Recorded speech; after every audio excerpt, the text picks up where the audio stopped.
Good morning, everybody, or good afternoon. Wow. I'm sorry, guys, am I people yet? Good evening.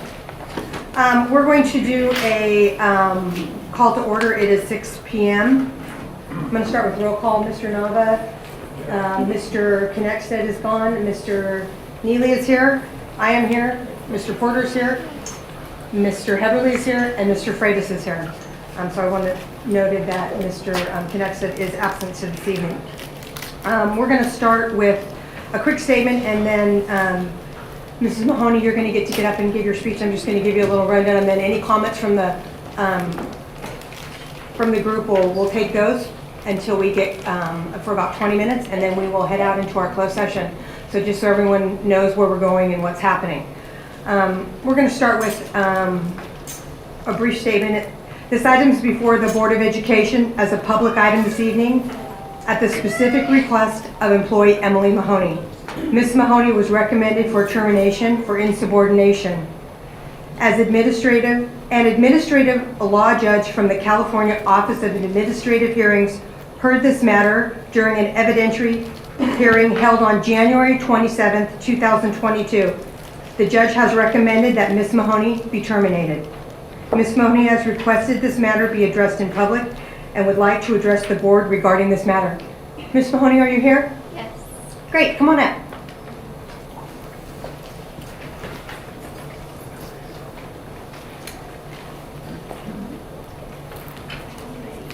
Hello.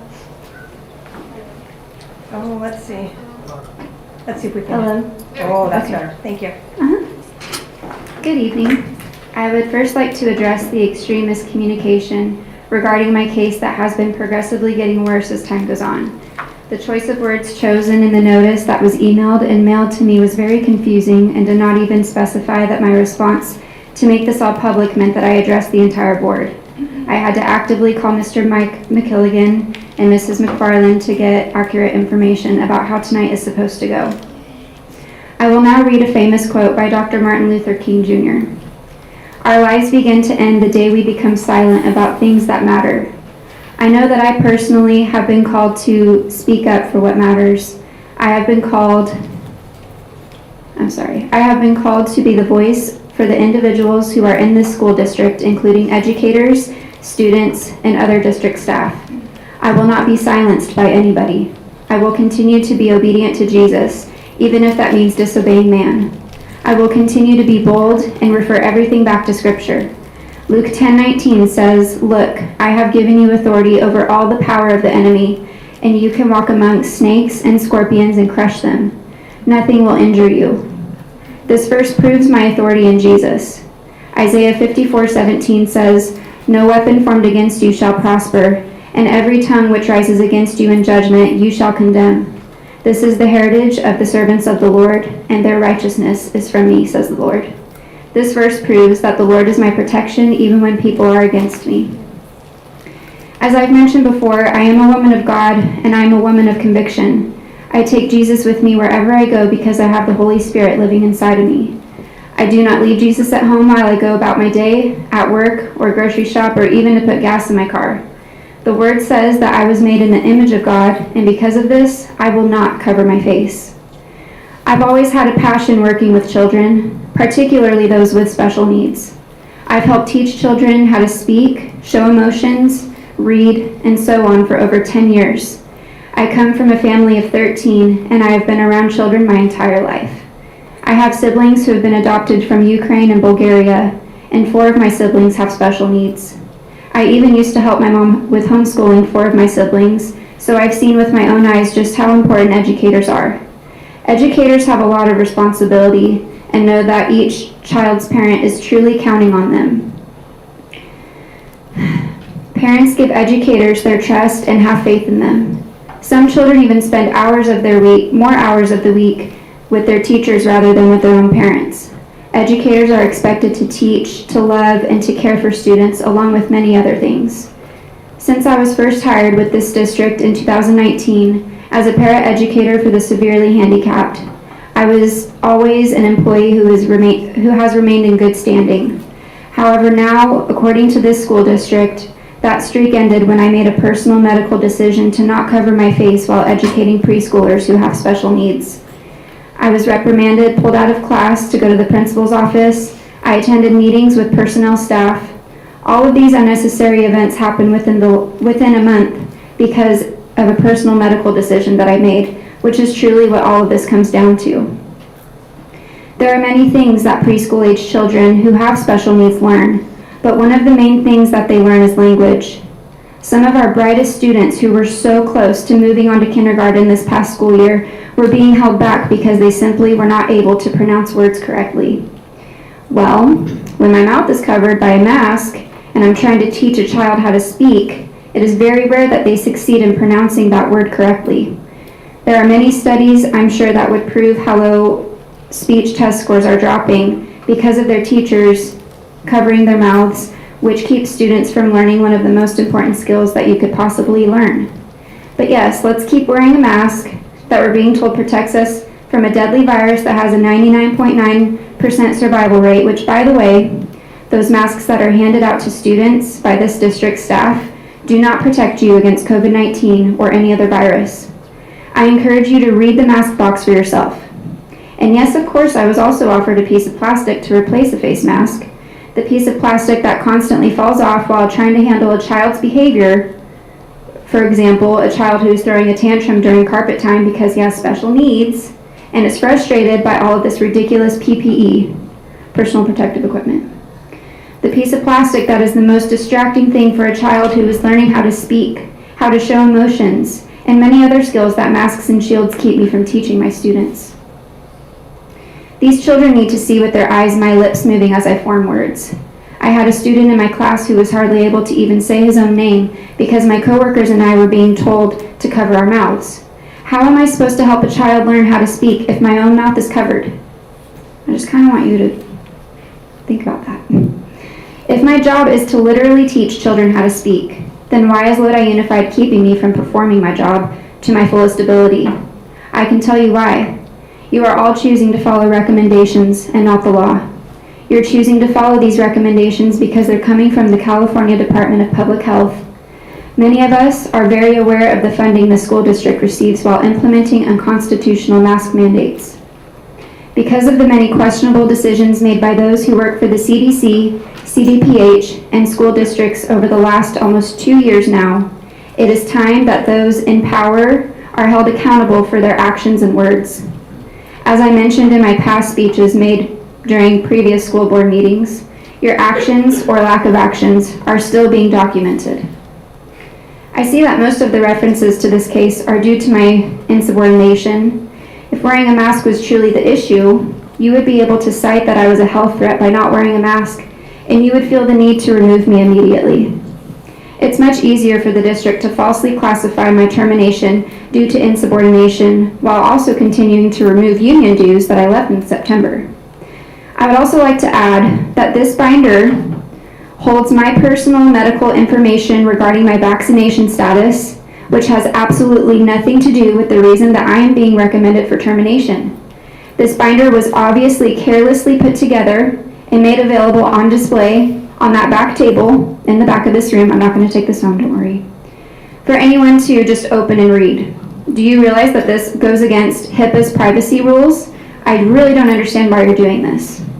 So many violations have been made here, but it's very clear that Lodi Unified does not care about the children or teachers. You simply care about perpetuating lies while keeping your pockets lined with extra COVID cash. I wish we could fast forward to 5 years from now, when people will look back and wonder why we ever let our kids be subjected to abuse and segregation based on a virus that has only killed one child in our entire San Joaquin County in the past 20 plus months. I will not partner in lies with all of you. I will pray for all of you to find it in yourselves to remove the darkness. Please do it for the kids. If you aren't here for the kids, you should all resign from your positions immediately. For some reason, I thought that the lawsuit that was filed last month and served to Dr. Kathy Washer last Monday would be enough for you to reevaluate your decision making, but maybe I'm wrong. So now all I have left to say is that I will see you all in federal California court, and I look forward to the day we defeat all of you.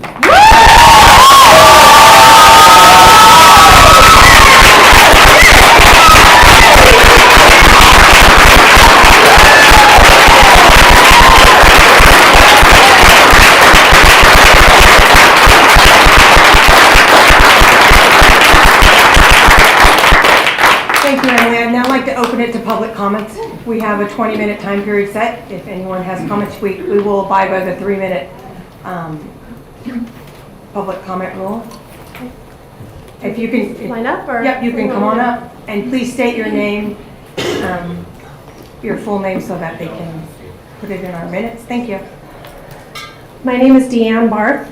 I think the most appropriate thing to ask is that maybe the people who are here supposed to be listening to us could put their phones down and give respect to the people who are up here speaking. I'm just amazed at the lack of respect that I just witnessed. A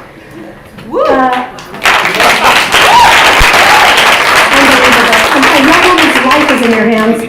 My name is Deanne Barth. I'm a lifelong resident of Lodi, born and raised here, as was the rest of my family. I'm here tonight to speak on behalf of this brave woman, Emily Mahoney.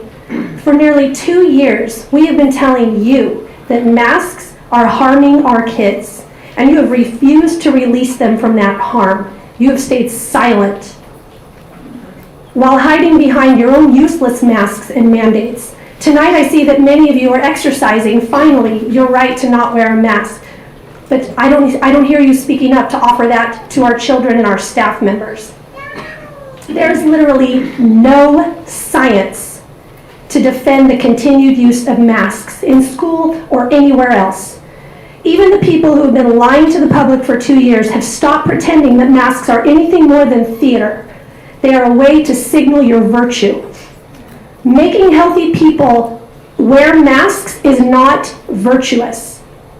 You are part of the first generation of Americans that I have ever experienced who have put themselves and their own irrational fears ahead of the health and well-being of the next generation, the very people you are charged to protect. You have abdicated your roles, every last one of you.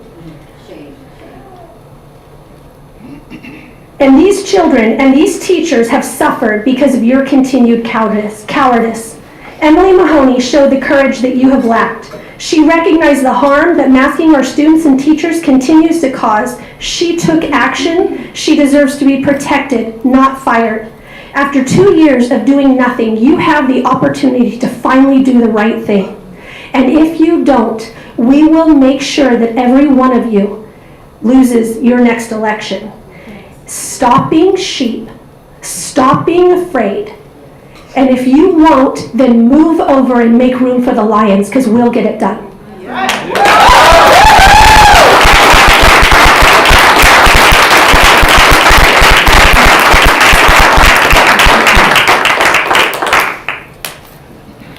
Welcome. Can you please state your name, your first and last name? Thank you. My name is Victoria. I live here, in 8 Mile. My children go to John Muir Elementary. I have 3 brave, courageous children who stick up to teachers every day, who choose not to put their mask on as of a few days ago. My children were told today that they would not be served lunch if they did not wear a mask. I have been in the principal's office twice. My poor children were in the principal's office with me to stand up to them. My children and I are tired, and everybody else. And that woman that I just heard speak was so powerful and made me shake. You do not have the science or the facts at all to back up why our children are still wearing masks. I work in the healthcare, so now everybody will know I work at Lodi Memorial in the ER. Your mask, your mask, your mask, your mask, and your mask, I would never wear in a COVID patient's room. So if you're trying to protect each other from COVID, you're wearing the wrong mask. When I was jumping on patients' chests when this was happening at first, I wasn't running and saying, I can't do this. You have to, I'm too scared. No, I'm sick of these teachers being too scared. My daughter was told she was not allowed to be in the music room without a mask because she was going to kill her teacher's dad. My 9-year-old daughter, she's sitting right there. My other daughter right here had to sneak through the lunchroom today because she was hungry, and this is not a lie. I'm not making this up. This is not a lie. I'm not saying this for them. I'm saying this because it's the truth. If you gave me evidence that a mask is going to protect my children right now, one of you, please, you show me. My children, I watched you just touch your face a little bit ago while she was talking. You know you're touching that mask and it's whatever's going on in your mouth. I watched you have I watched you touch your mouth. You had it like this the whole time. You're going to get more, not just COVID, you're going to get more germs on your mouth touching your face. Our children are wearing the mask and you know what they're doing? Unless you work in the hospital and healthcare and know how to correctly put your mask on, no public should be wearing a mask.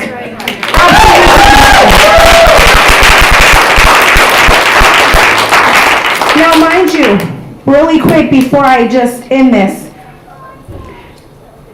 I have not got vaccinated. I worked in the healthcare for 16 years. I worked at Lodi Memorial for 12 years. I have not got COVID. I've been exposed more times. Thank God, I'm glad. But the masks are not going to help you, nor they're going to help my children. Thank you, that's your 3 minutes.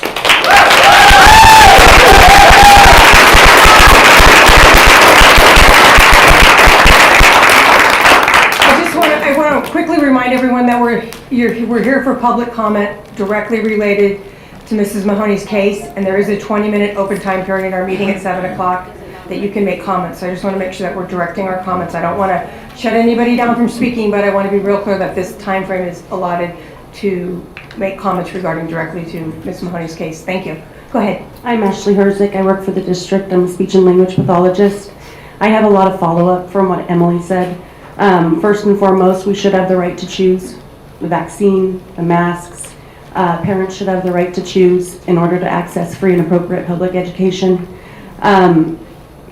First off, I don't know if you guys are aware of this, there are many people in the district who are not wearing masks. Why was she singled out? Why aren't you going after everyone not wearing a mask?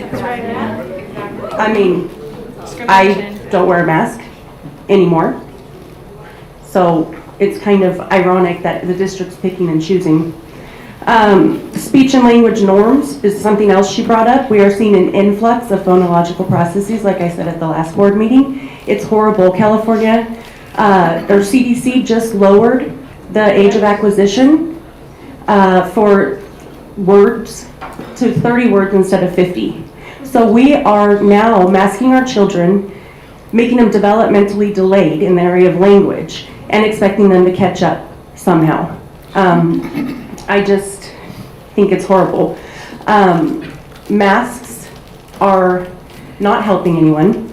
I give the students a right to choose to wear a shield in my class because I can't do speech therapy without it. And finally, I want to point out the fact that we have very short staff here.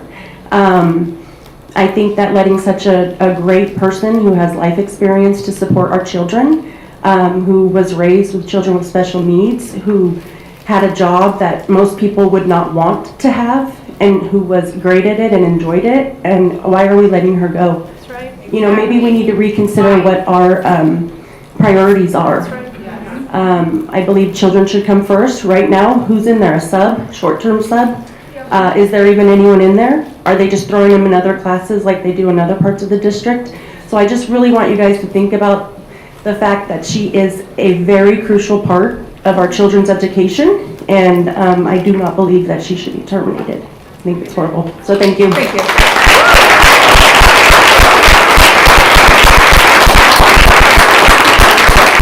Do you have any additional comments?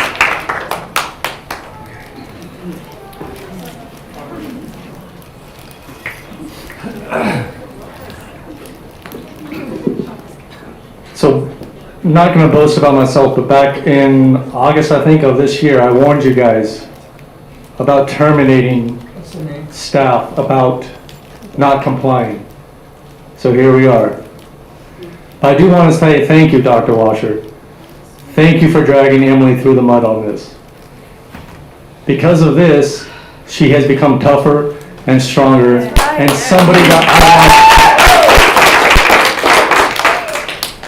that I want on my own team.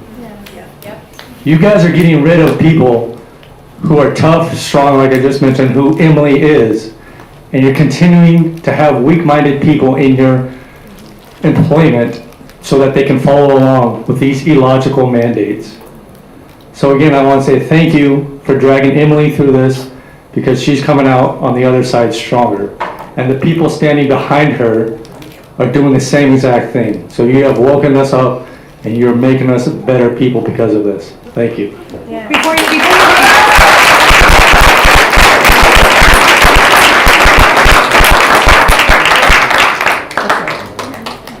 Any additional comments?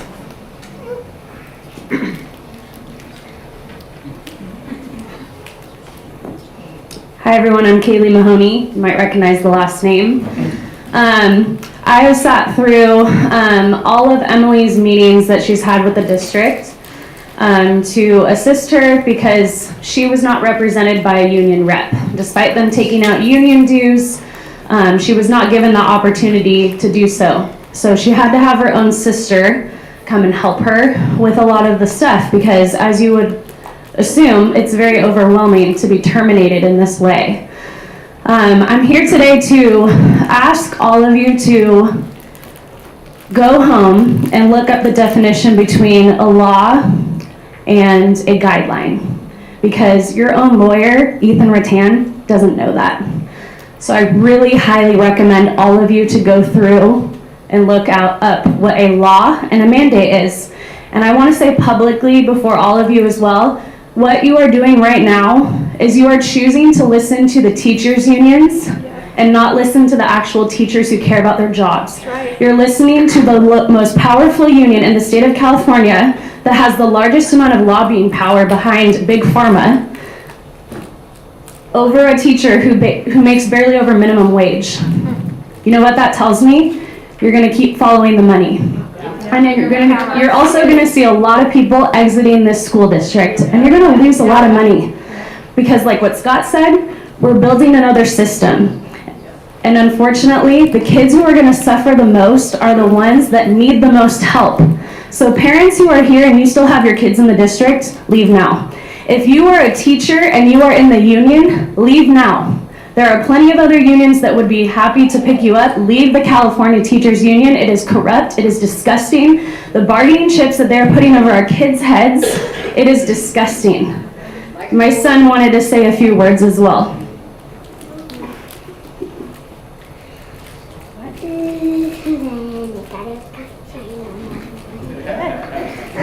We are not going to listen to the mask anymore. We are not going to listen to Gavin Newsom anymore. I used to be in school for 4 days, and I have said some things about the mask, and my teacher has never listened to me.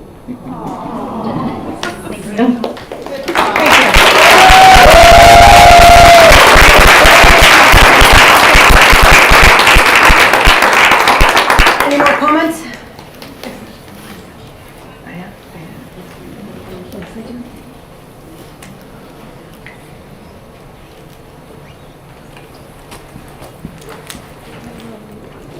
Hi, my name is Ashlyn Hogan. I work for the district in special ed as well. I'm a para. When we sign a contract with the district, we have to literally sign an oath that says we will uphold the United States Constitution. That's exactly what Emily over there is doing. I'm just having a hard time understanding why you're willingly wanting to terminate her for upholding her oath she made to you. You should be proud of her and standing beside her, not violating her rights. That's right.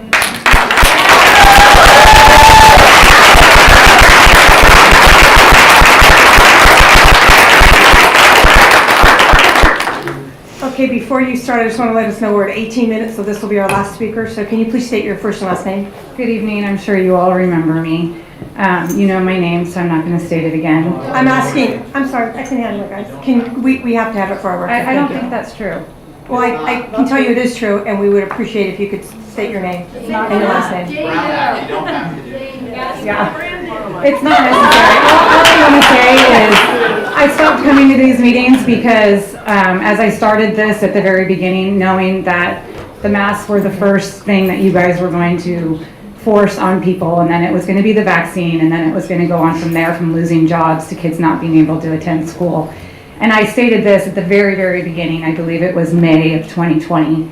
And I stopped coming because I was getting nowhere. And there's no sense in continuing on with something when you are seeing who you're dealing with are not going to stand up. And I saw that, but I came back tonight for Emily because I am challenging every single one of you on this stand. Please stand up. It's been 2 years. 2 years. This is your chance to stand up for something that matters, that's so important, because it's not just the mask. It is the fact that we are being forced to do something that is scientifically proven that does not work, but it does do harm. It does harm to our children. It does harm to us as adults personally because we're not able to protect our children. And it does harm to just a community in general. I really challenge you and I beg of you, which I have done so many times and I don't care. I will beg again, please stand up for this wonderful educator that is trying to stand up for our kids. Thank you.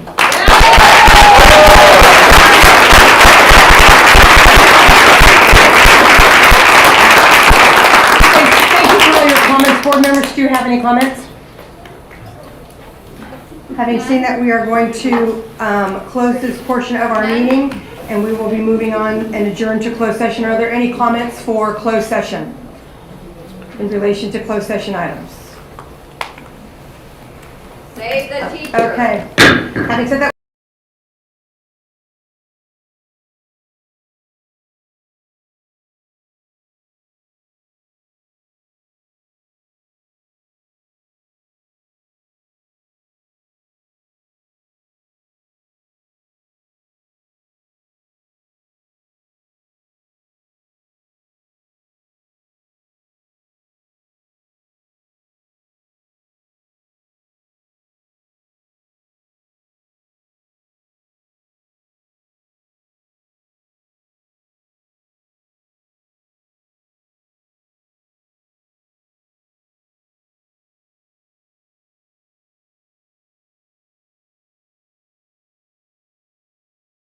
his disciplinary action.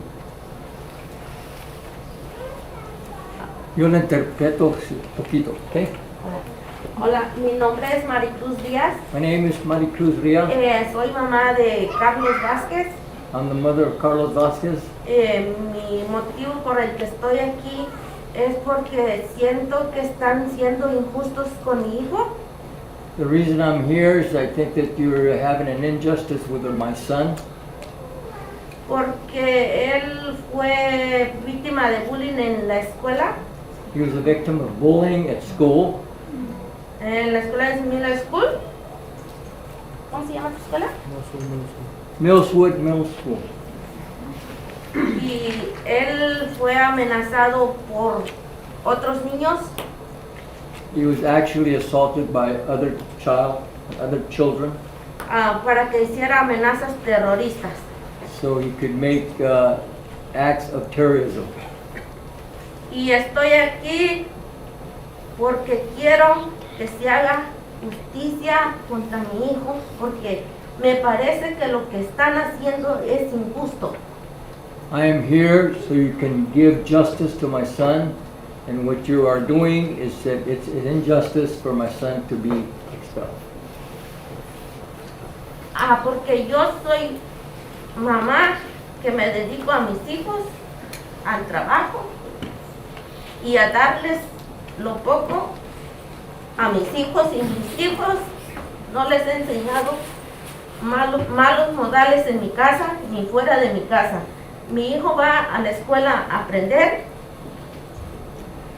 I am the mother of him. I work hard. I do all the chores that's at home for him, and she comes here to represent her son. That he is again injustice to him. Y conozco perfectamente a mi hijo y sé que lo que digo es grave, pero mi hijo no es capaz de hacer lo que él mencionó. She says that her son actually really made a mistake in what he said, and he is not even capable of doing that. Y estoy aquí porque quiero que mi hijo asista a la escuela porque no quiero cortarle las alas de aprender. I want my son to stay in school, and I don't want to actually deny him the education. Y pues ahora sí la palabra se la cedo a la directora o Okay, quien sea, no sé. she says the word is for the director, and that's all she has to say. Yeah. Can you please tell me thank you, Mr. Nava?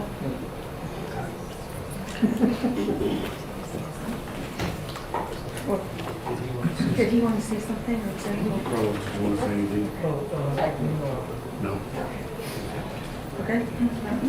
Okay. Okay, we are adjourning and going to closed session. Thank you.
Thank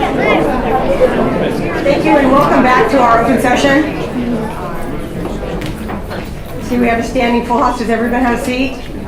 Are there a few seats open anywhere? Okay. I'd like to start with roll call.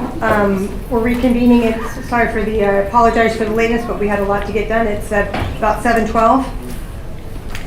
Roll call student reps, welcome. Thank you for coming. We have Bear Creek and Lodi High here tonight. I'd like to welcome our board members, Mr. Nava, Mr. Neely, Mr. Porter, Mr. Heberly, and Mr. Freitas. Mr. Connexon will not be here this evening. I'd like to start with the Pledge of Allegiance from Mr. Nava. Thank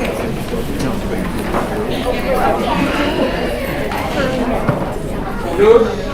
Allegiance to the flag of the United States of America and to the republic for which it stands, one nation, under God, indivisible, with liberty and justice for all.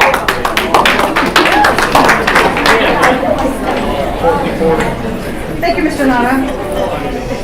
I'd like to start by reporting with actions from closed session. The first one is on public matter, the appointee of employee public performance evaluation. The vote was 6-0. Mr. Porter motioned, Mr. Nava second, to uphold the proposed decision of an administrative law judge upholding the dismissal of a classified instructional aide by the vote as reported 6-0. I'd also like to report. I'd also like to report on a placement of a non-public school new student. Mr. Heavily motion, Mr. Nava second. The placement of 2021-2022 non-public school student, new student number 110 by a vote of 6-0.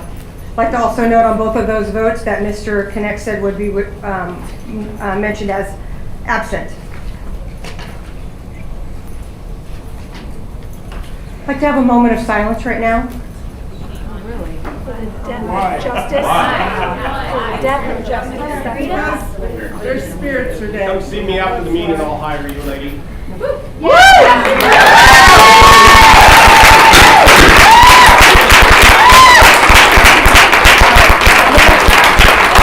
like to have some order in the meeting so we can conduct our business. Thank you. Moment of silence for Mr. Dino Cortopassi, who passed away on February 10th at the age of 84. Mr. Cortopassi was a leader in the agricultural community of both San Joaquin and Stanislaus counties. He worked to promote legislation to preserve and sustain the Delta wetlands amongst his many endeavors. As education held a special place in his heart, he created and supported the Job Ready Foundation, which provides assistance to high school graduates. Can we please bow our heads and give Mr. Cortopassi and his family a moment of silence?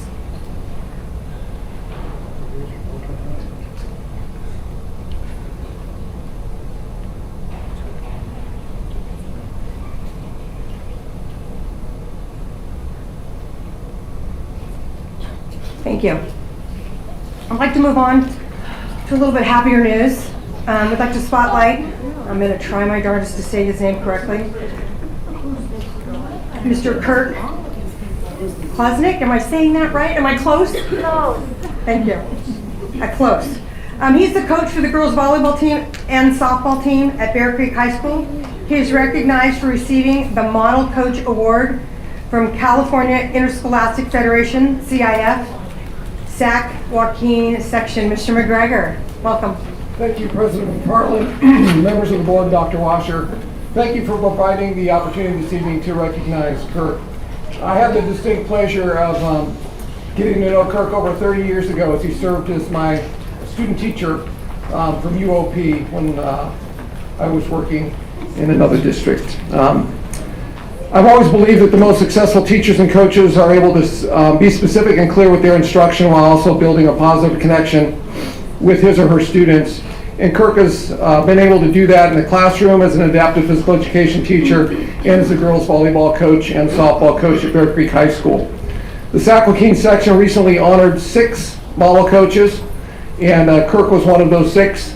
I think this is quite an honor, as there are 197 schools represented in our section, who each host as many as 23 school sports during the course of the year. So before introducing Kirk, I would like to invite Bear Creek Principal Hillary Harrell to the podium and have her say a few words about Kirk.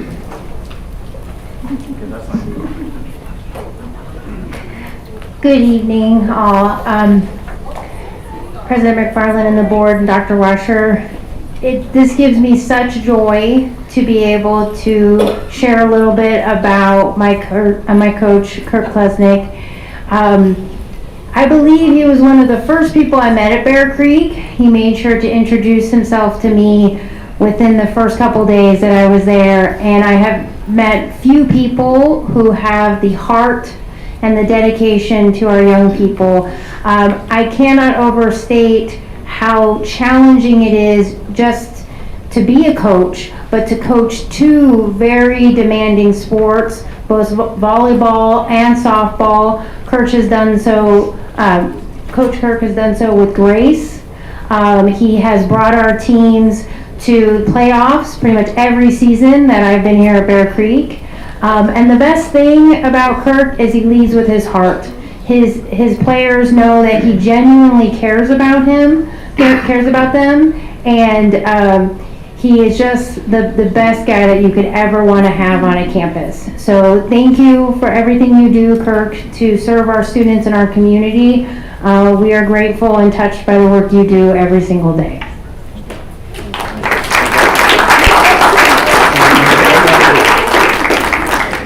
So I'd just like to introduce Kirk and open it up to any comments or questions you might have for him. Kirk Klesnick.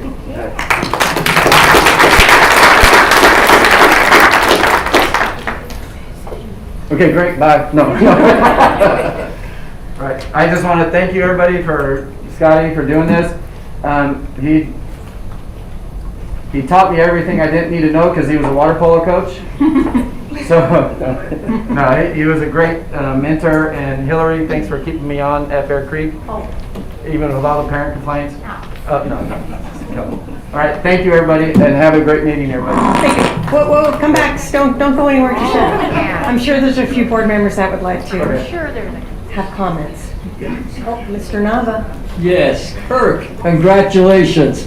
My gosh, what an honor to have as a Saquaquin coach. It's great. It's such a great honor. I spent 40 years of coaching, and that was my goal. I came close, according to Pete Sacco, but never got it. So, but anyway, it's an honor, and I know that your players are actually excited about you getting this award. I haven't told them. Thank you for being it. You know, this is the sense of humor you have. That's also included. Yeah, that's the key thing. And you want to use that, you know, every day is a day in paradise. You understand what I'm saying? Yeah. So congratulations to you, Kirk. All right, thank you, Mr. Nava. Hey, Kirk, not only congratulations, but thank you very much for everything you do for our kids. I greatly appreciate the time that you put in and the work that you put in with our kids. So congratulations, all right? And thank you. No, thank you guys. Coach,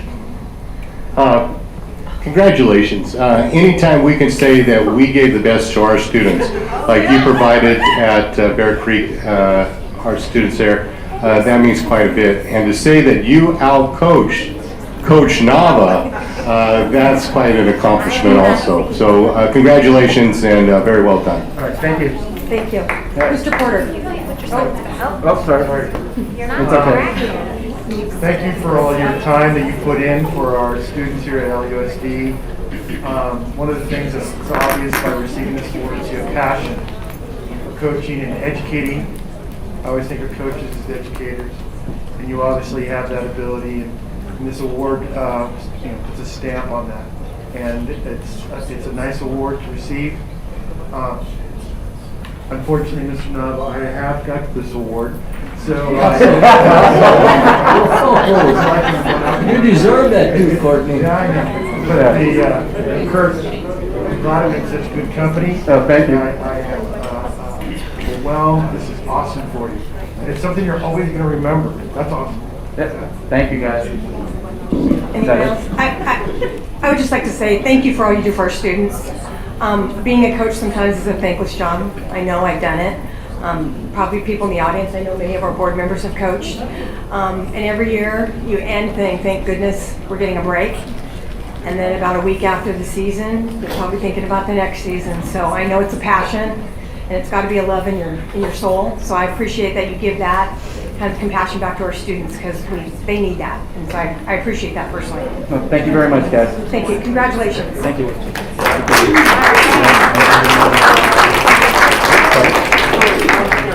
While they're working on their picture, Dr. Washer, would you like to do superintendent report? Thank you very much. Yes, I would. Today is a school bus driver appreciation day. So we want to extend our very sincere appreciation to our wonderful bus drivers. As you know, they have gone above and beyond on many occasions, not only during pandemic time, but other times as well. So thank you to our bus drivers, and we will be honoring Bus Safety Week as we always do a little bit later, but this is a special day to acknowledge their service as well. Also, just want to share with you an exciting project that we've done, our schools have done in the past and continue to do because it's so engaging and students learn so much from this. About 22 of our classes throughout the district are participating, K-12 sites. Classes are raising salmon eggs. They're collecting data and observing as they develop. Once the salmon are ready, the classes are taking a field trip to the fish hatchery to release the salmon into the river. Field trips are going to happen in early March. The fish eggs were delivered a few weeks ago, and some of the salmon eggs are hatching, and we have a video. I believe this is courtesy of Cerna, Joe Cerna Junior Charter School, to give you a little peek at what this is about.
Beth Fox, Amberly Kidder, and Cecilia Martinez for their help organizing this project, acquiring the supplies, and getting this going. Thank you so much to all the teachers involved.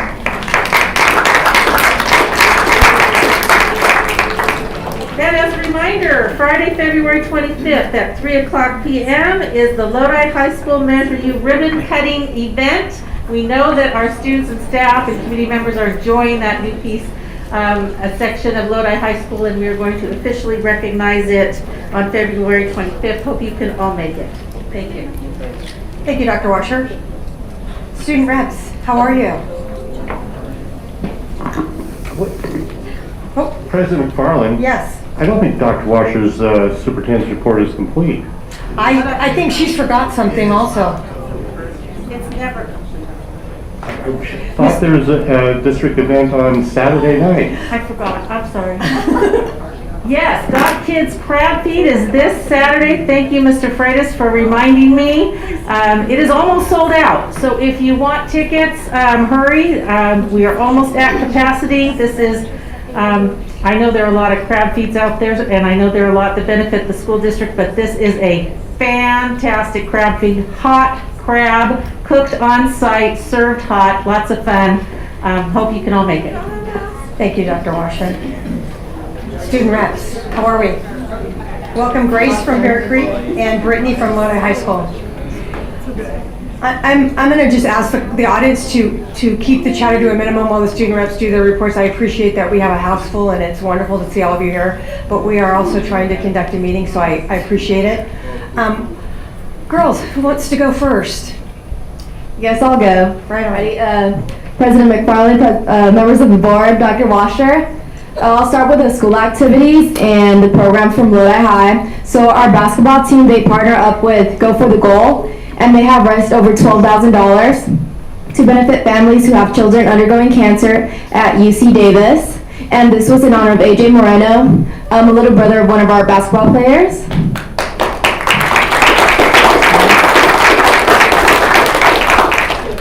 All right, and then we had our Winterfest Spirit Week and the rally. It all went smoothly. We had our Queen and Queen crowned.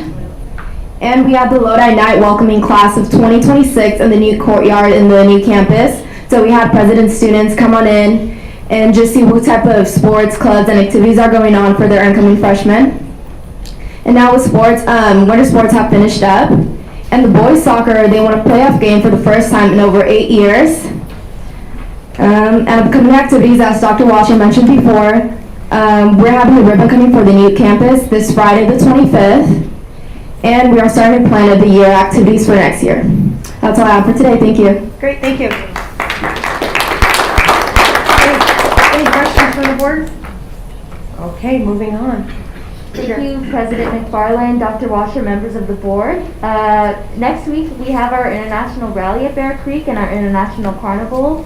That's the kind of notable event that always happens at Bear Creek that every student looks forward to, is our International Rally. It'll be on March 4th, and tickets are currently on sale, as well as items that the clubs are selling for the carnival. Seniors also had a successful Valentine's Gram sale where they made $250. And we are also currently holding our 8th grade preview right now, so a bunch of 8th graders are able to come to our school and see the classes and see the programs that we have to offer. And our girls basketball team actually went into 2 rounds of playoffs this season, so I just wanted to acknowledge them and congratulate them, and also to congratulate Mr. Klexnick. I'm sorry if I said his name wrong, but for his award. And yeah, our spring sports are now in session, and we're preparing for paddle puff and prom. Thank you. President McFarland. Mr. Freeman. I was speaking with our student reps, and they have some updates on their college search. Maybe they want to share those with the board. Yeah, sure. So I just recently got accepted academically and artistically into the musical theater program at CSU Fullerton. And I also got academically accepted into Marymount Manhattan, and I just auditioned for Boston Conservatory, so I am very hopeful and excited for the future, yes. Awesome. Congratulations.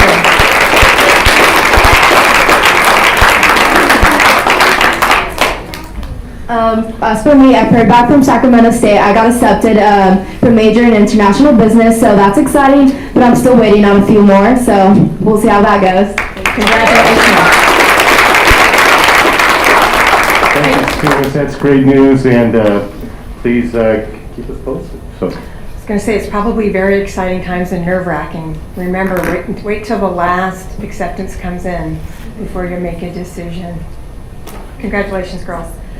We're going to move on to, oh, I'm sorry, Mr. Nova. I'm so used to turning this way. You are. You know. Yeah, it's always left, but it's okay.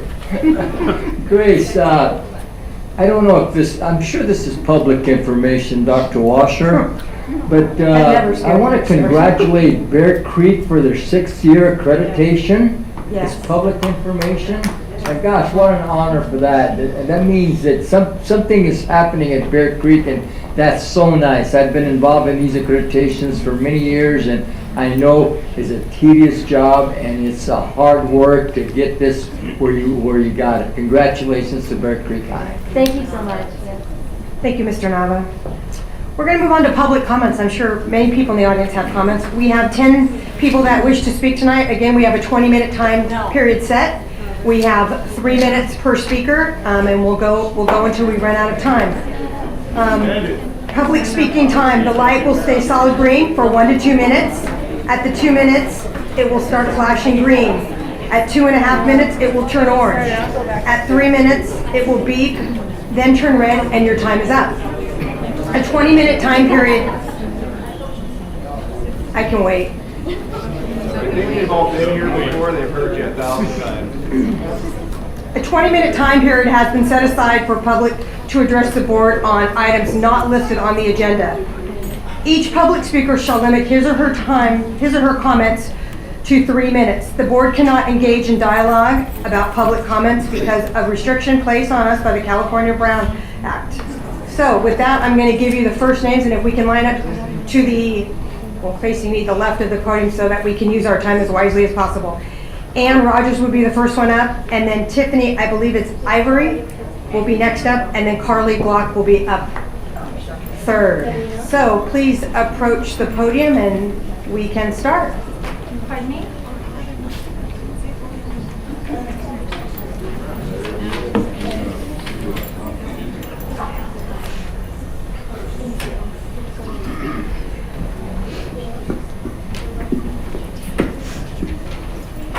Welcome. Hello. My name is Ann Rogers, as you know. I've been here before. I'm going to keep it very brief. Just here to voice my opinion that we need mass choice. We need you to be a district that is like other California districts recently that have made a statement that they are not following the mandate, so it would be neat to see you all follow that. So far, I just keep getting disappointed. I feel like you don't really do anything that really matters right now.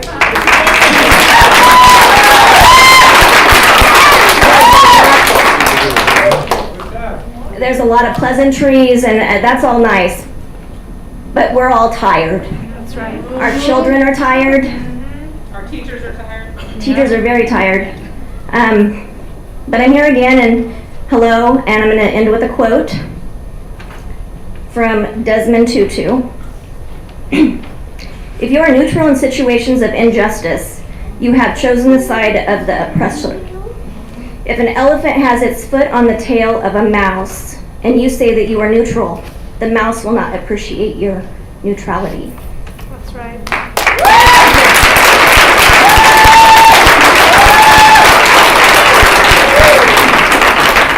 Welcome, Tiffany. Thank you. My name is Tiffany Ivy. I'm here on behalf of my daughter Hannah, who's a sophomore at Tokay High. As you all are aware, these past couple of years have been extremely tough on our youth. Suicide rates have gone up 50%, averaging 127 deaths each week in the United States. We should be protecting our kids. What are we doing wrong? I can take a guess. We're muzzling them, taking away their voices. They no longer have a face. We have isolated them from normal socialization. Masks are coming off. There are plenty of studies now that have shown the horrible effects that these masks have had on our children's health, development, and their mental wellness. The lack of oxygen to the brain, bacterial pneumonia, hindered speech development, just to name a few. Hannah has had numerous bloody noses as a result of these muzzles. Well, after watching unmasked celebrities, athletes, entertainers, politicians, and our own governor at recent events in our state, Hannah chooses not to wear a mask either. California is only one out of 5 states in our country still mandating these masks for our children. Yet the mandate has dropped almost everywhere you go. Because Hannah has made the health decision to not wear a mask, she has been sent to the office 2 times, today and last Friday. She has only one teacher implementing this. We were told that it's up to the teacher to enforce, yet Hannah was told by her teacher that he'd be fired if Hannah didn't wear a mask. The office informed us that this was not true. Is this a scare tactic? They said the district has implemented the following policy. 1, teacher tells student to put on a mask and provides it. 2, student is segregated by the teacher 3 feet away from the other students, and the plexiglass shield is placed around the desk. If the student refuses, then they are sent to the office with the call home to the parents. If the student refuses, then they're sent to the office with the call home to the parents, This will continue to happen for 3 weeks, at which time it will be forwarded to the district. What happens then is unknown. Hannah has sat in the office for 2 math periods now, and her teacher said he will continue to send her up, causing her to miss the lecture for the day, which is needed to complete the homework. After all our children have gone through mentally, separating them and discriminating against their health choices does not seem like a decision made with our children's best interests in mind. Our governor admitted in a news conference just the other day that the teacher unions are the ones that won't let him in the mandates. So who exactly is in charge here? How much money has been involved to keep this madness going at the detriment of our children? Just today, our state assemblyman Kevin Kiley announced that several Sacramento County districts, El Dorado County, as well as 12 other districts throughout California have become mask optional. And their insurers have confirmed that they will not lose coverage. No more excuses. Please do the right thing on behalf of our children. They have suffered long enough. School districts do not raise our children or make health choices for them. Parents do.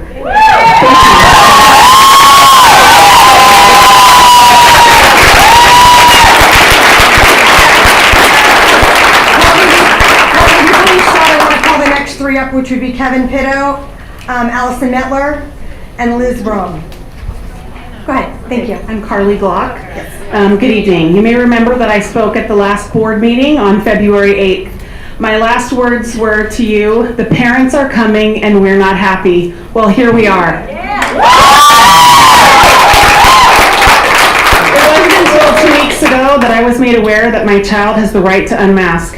I gave them the option, and when I told them I'd support them. Enforcement of their right to unmask began immediately. I truly hope that this state of emergency in schools is lifted when reevaluated on the 28th, but we've heard this before. I've been complacent for too long, and I will take no more.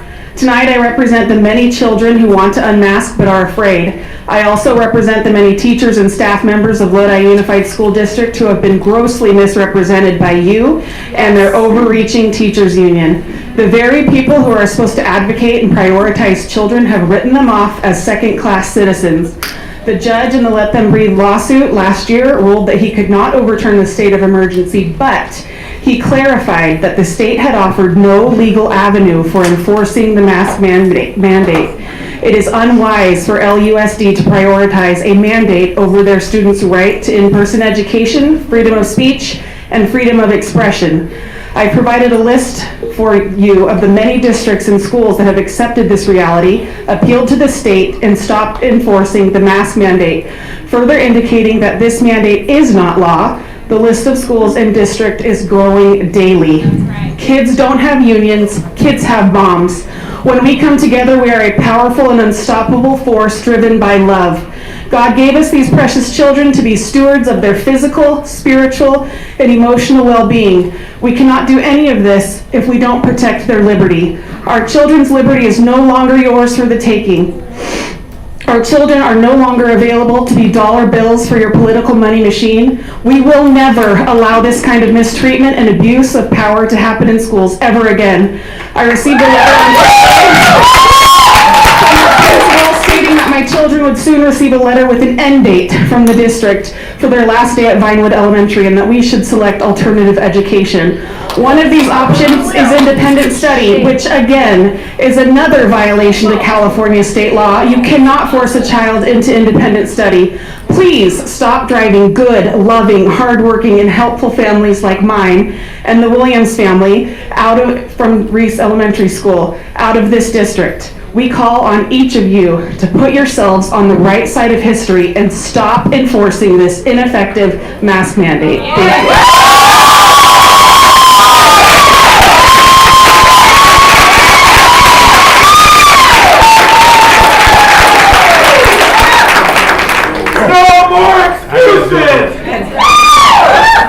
My name is Kevin Pitto. I have a daughter at Lodi High who's a junior.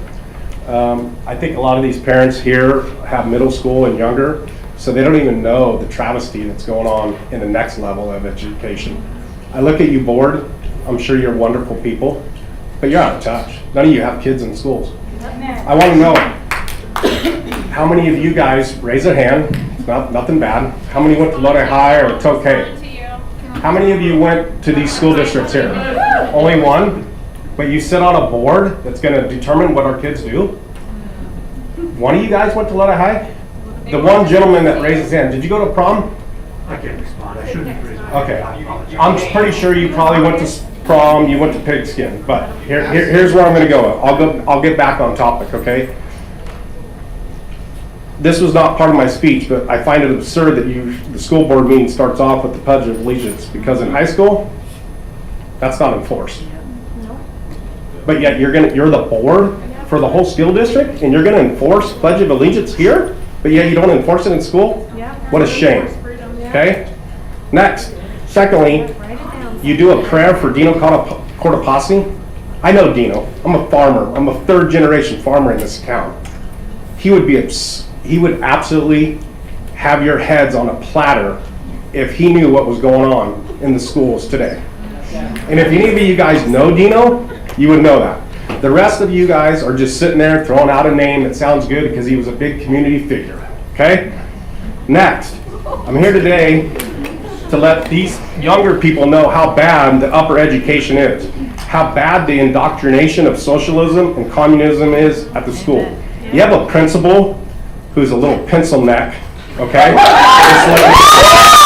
He marches at DML rallies, which is his right to do. I'm okay with everybody's right to do what they want to do.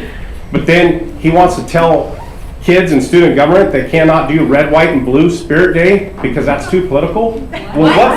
Pledge of Allegiance is what? It's to that flag. The last I checked, it's red, white, and blue, ladies and gentlemen. You did it. What colors are you serving? I want to know. Okay? So, we don't do Pledge of Allegiance. We can't do Spirit Day in a high school for red, white, and blue, which is sad. Okay? Then he comes into student government classes and tells the students that, hey, we hear this maskless Monday coming down the line, and if any of you guys do that, you'll be suspended. Last I checked, it's our constitutional right to protest when things aren't right. Yep. Amen. Okay? You have teachers, coaches, administrators pushing their vaccination beliefs on the kids. Once again, not your job. That's right. Amen. Not your job. I don't care what the people is. I have 3 minutes or I have telling him my deal. Once again, not your job. Thank you, sir. You also have a principal Thank cutting you. off the flags of I students' appreciate what you cars. have to say, but I'd like to tell you thank you. No, I'm not done. Keep going. Keep going. I'm not done.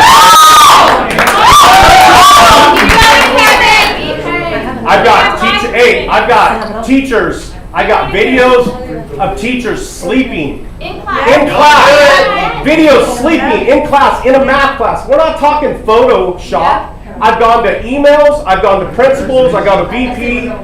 Call the cops, do what you need to do, ma'am, okay? Because here's the deal, it's a shame. Thank you Give for me your my time. 5 You've minutes, had your 3 okay? minutes, Mr. 3 Pill, minutes. and we will reconvene. Listen, I want to know. You guys are going to go. Go right ahead. Hold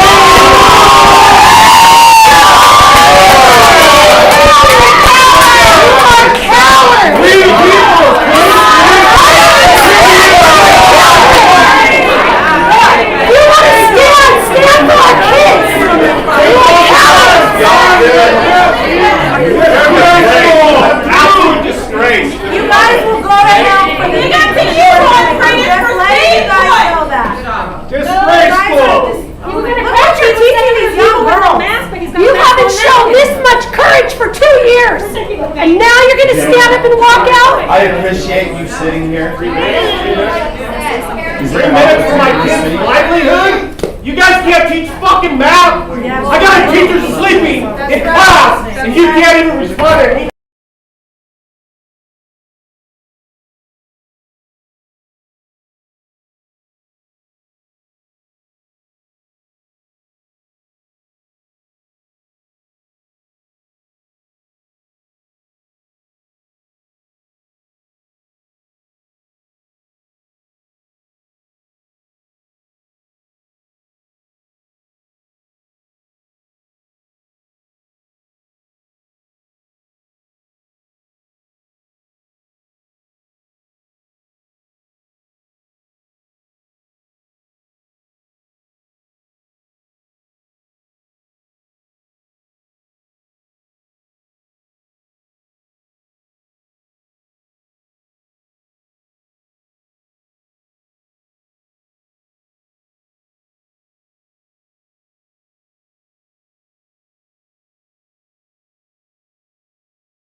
Okay, we're gonna try this again.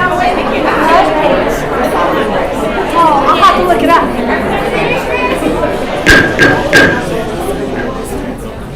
We are going to continue with our public comments. Mr. Neely is not here, he has left. We're going to continue. We have about 3 to 4 more speakers depending on time frames. We'd like to reconvene with the 5th speaker, which would be Allison Eller. And then next up would be Liz Brown, I think it's Brown, and then Kristen Sacconi. Hello, Allison, how are you? Good, how are you? Good. Pull that mic down. Thank you. Is it on though? Now it is. Okay. Dr. Washer, President McFarland, and members of the board. My name is Allison Mettler, and I'm a Lodi Unified parent. Okay. It's on. Turn it up. Hello? Can you hear me? Yeah. Okay. My name is Allison Mettler, and I'm a Lodi Unified parent. I want to start by saying I wouldn't ask you to do something I didn't believe you could do legally. I am making a plea to you to please stop the mask recommendation because that is all it is, a recommendation. It is not a legal mandate. I have previously sent you all an email explaining the lack of legal standing behind the recommendation, and if the Lodi Unified attorneys aren't willing to defend the decision to drop the mask recommendation, I have the contact information of a law firm that is helping other school districts with any legal repercussions that may arise. Although most of us have not worn a mask in our daily life in a long time, I realize you are held to different standards than other entities.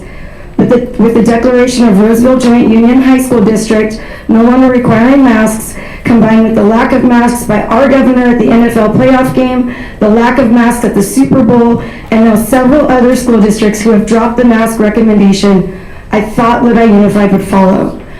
While I understand that Lodi Unified is a much larger district than Roseville Joint Union and other districts, and therefore under the radar of entities such as OSHA, that also means that Lodi Unified has great power. That's right. And with great power comes great responsibility. Amen.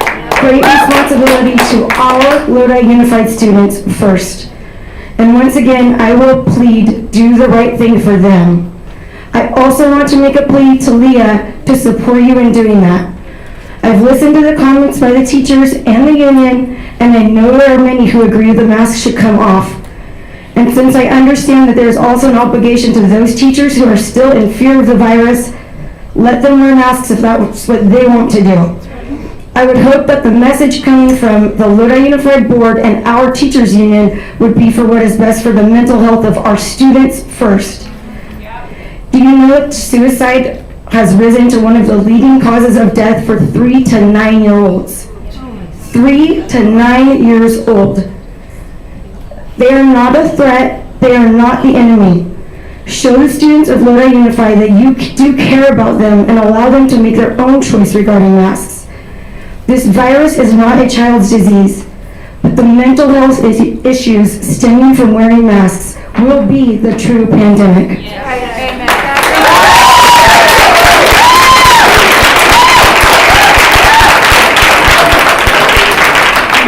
Welcome, Liz. Hi. My name is Liz Brown. I'm the parent of 2 children in Lodi Unified School District, and I am here to support and to fight for the rights of our children in the classroom. I stand here because I believe with all my heart and soul that these precious children have suffered long enough. They hold the least amount of risk for COVID, and yet they are paying the price with these strict policies that not only hinder their learning, but affect their social and emotional development as well. COVID recently swept through our school like a wildfire. The mask did nothing to stop it.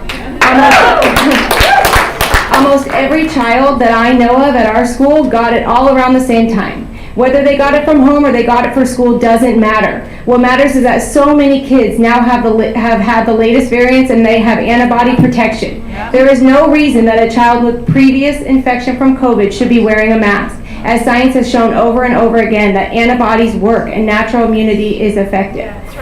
A recent study from CDC revealed that cloth masks do very little in preventing the spread of COVID.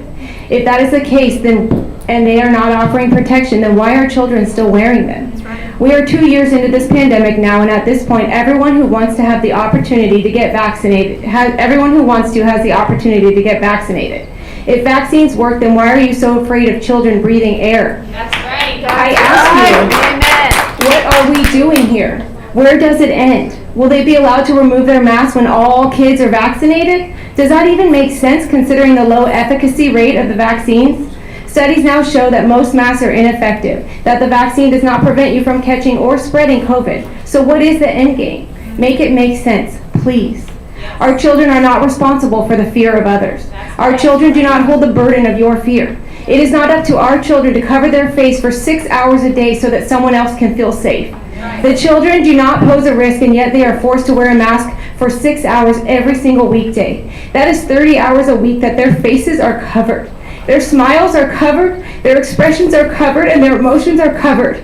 30 hours a week that a teacher cannot see their facial expressions. 30 hours a week wearing something that has absolutely no long-term studies on children. Speaking for myself and my children, when they get home from school, their masks are absolutely disgusting. I am asking you to consider mask choice for these students. Our students deserve this option. Today at school, my children and 19 of their peers went mask-free.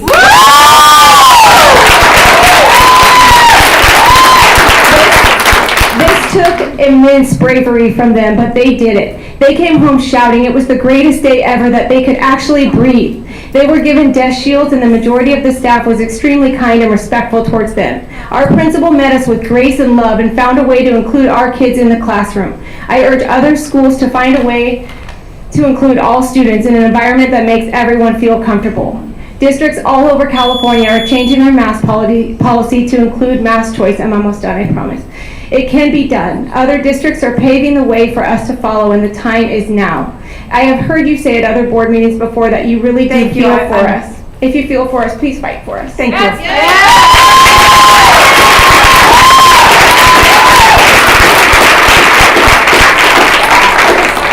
Kristen, correct? Yes, I am Kristen Saccone. I just wanted you all to see my face. I've sent you several emails. I've called you 3 times and have yet to have a response back from you. I've sent you an email, Mr. Freitas. Saw the pictures of you maskless at the crab feed. We all know about it. Just want you to know that we all know. I have sent all of you emails. Not one of you has responded. You work for us. You work for our children. My 2 older children go to one's at Tokay, one is at Lodi Middle, and they are too afraid to pull their mask down because they don't want to be singled out. They hate the mask. They get headaches. I didn't send my youngest daughter to Lodi Unified because I didn't want to subject her to this bullshit. So she's at a private school now. So you lost out on another student. And I'm about to pull my other 2 because what I have seen tonight, I don't know how you have a soul in your body. To let her go, it takes a special person to work with disabled children.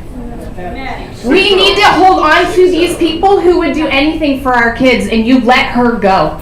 I am disgusted. I am sad. And I do not want my children to be a part of the school district. You don't deserve my children. So remember this thing. Still, I know you lose sleep at night deciding what budget to pull money from. I want you to lose sleep over my face. Upset with all of you for how my children have been treated in this school district. And that is all I have to say.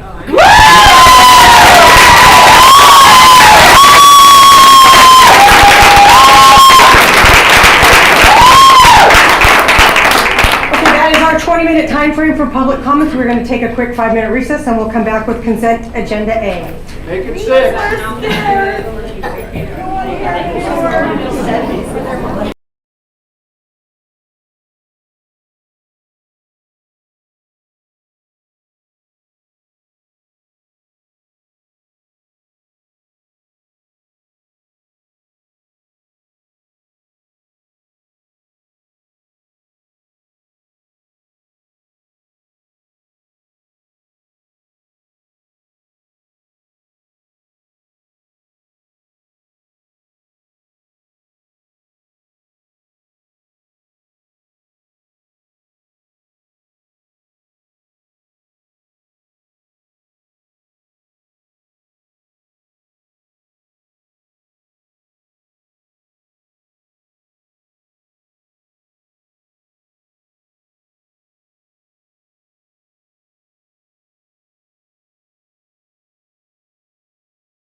agenda A. I lost my pen, hold on, I can't do it without it. Hey, thank you.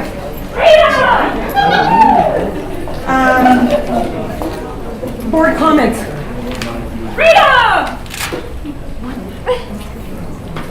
Madam President, do you refer to consent agenda? Yes, thank you. Would anyone like to pull anything from consent agenda A? No. Anybody from the audience? Consent agenda A. Moving on. President McFarland. Yes. I move to approve consent agenda A. Second. Mr. Freitas has motioned. Mr. Heberly has second. I call for the vote.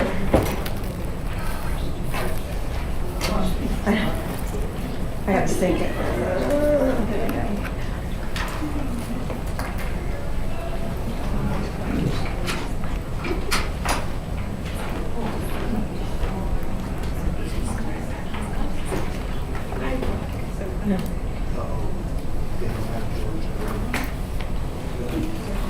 Oh, that.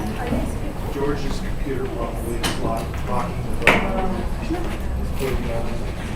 Drew can figure out. Shut down. You can do a roll call. What would you like us to do? Roll call. All right, we'll do roll call real quick. Mr. Nava. Aye. Mr. Porter. Mr. Heberly. Aye. Mr. Freitas. Aye. And I also am an aye. That would be 5-0 with 2 absentees. Moving on to consent agenda B. Motion to approve. Second. Any board comments? Any public comments? Oh, I put it on the market. Calling for the vote, we're going to do a verbal vote again. Aye. Mr. Nava is an aye. Mr. Porter. Mr. Heberly. Aye. Mr. Freitas. Aye. And I also am an aye. That is 5-0 with 2 absentees. All right, I keep writing on the wrong place. Other action items. Do we have any action items to be pulled? No? Audience? We will start with OAI1. Actually, we can approve them all at once, can't we? No. We'd like one at a time. OAI1, approval of the primary administrative, secondary administrative, and primary mascot logos for Lockford Elementary. Dr. Washer. Thank you, President McFarland, members of the board. This is an exciting item. We hope that you are excited to see this. You may recall you approved our marketing and logo refresh plan a while back. This is the start of that. The first phase of schools are done. I want to acknowledge Chelsea Von Geer for her vision and leadership in this area, and she will be able to answer any questions you have about process or what all these things are. But we have 2 schools that are ready to go, Lockford and Manlio Silva. Might be fun to show the logos.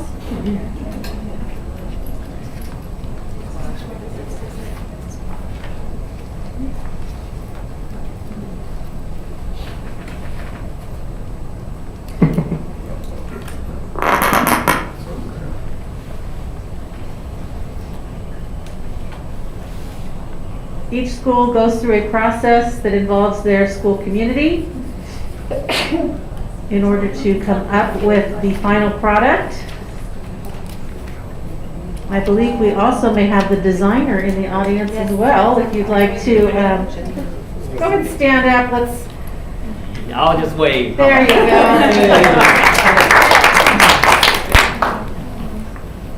Chelsea, you want to provide any comments? Sure. Board President, members of the board, Dr. Washer, what you have before you this evening are 2 brand style guides as well as administrative and mascot logos for both Manlio Silva and Lockford Elementary schools. We worked with both principals of those schools to receive feedback from their school communities on what they liked about their school logo, what they didn't like, what they would like to see in a future logo. From that information and data that we received from their communities, we worked with Tim, who is our graphic designer for the rebranding effort of our entire district. And he came up with mock-ups and sketches. The school principals reviewed those sketches and they were digitized for their final review. And now we're bringing them before you this evening to approve them. And the principals are both here in attendance as well as him, if you have any specific questions on their processes or how they came to be. Great. President McFarland, I'd like to hear from the principals. Sure, Mr. Grace.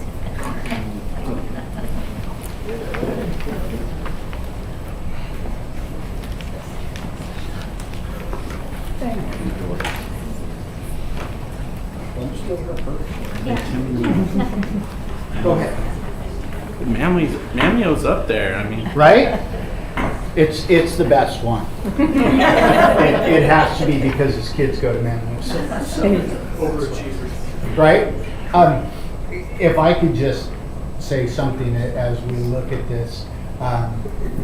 Been in the district for 22 years now, principal, this is my 16th year.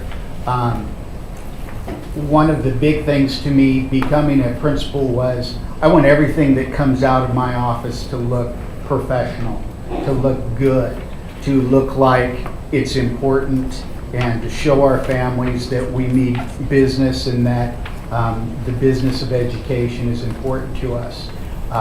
And boy, I've designed a lot of t-shirts and created a lot of letterheads at my school.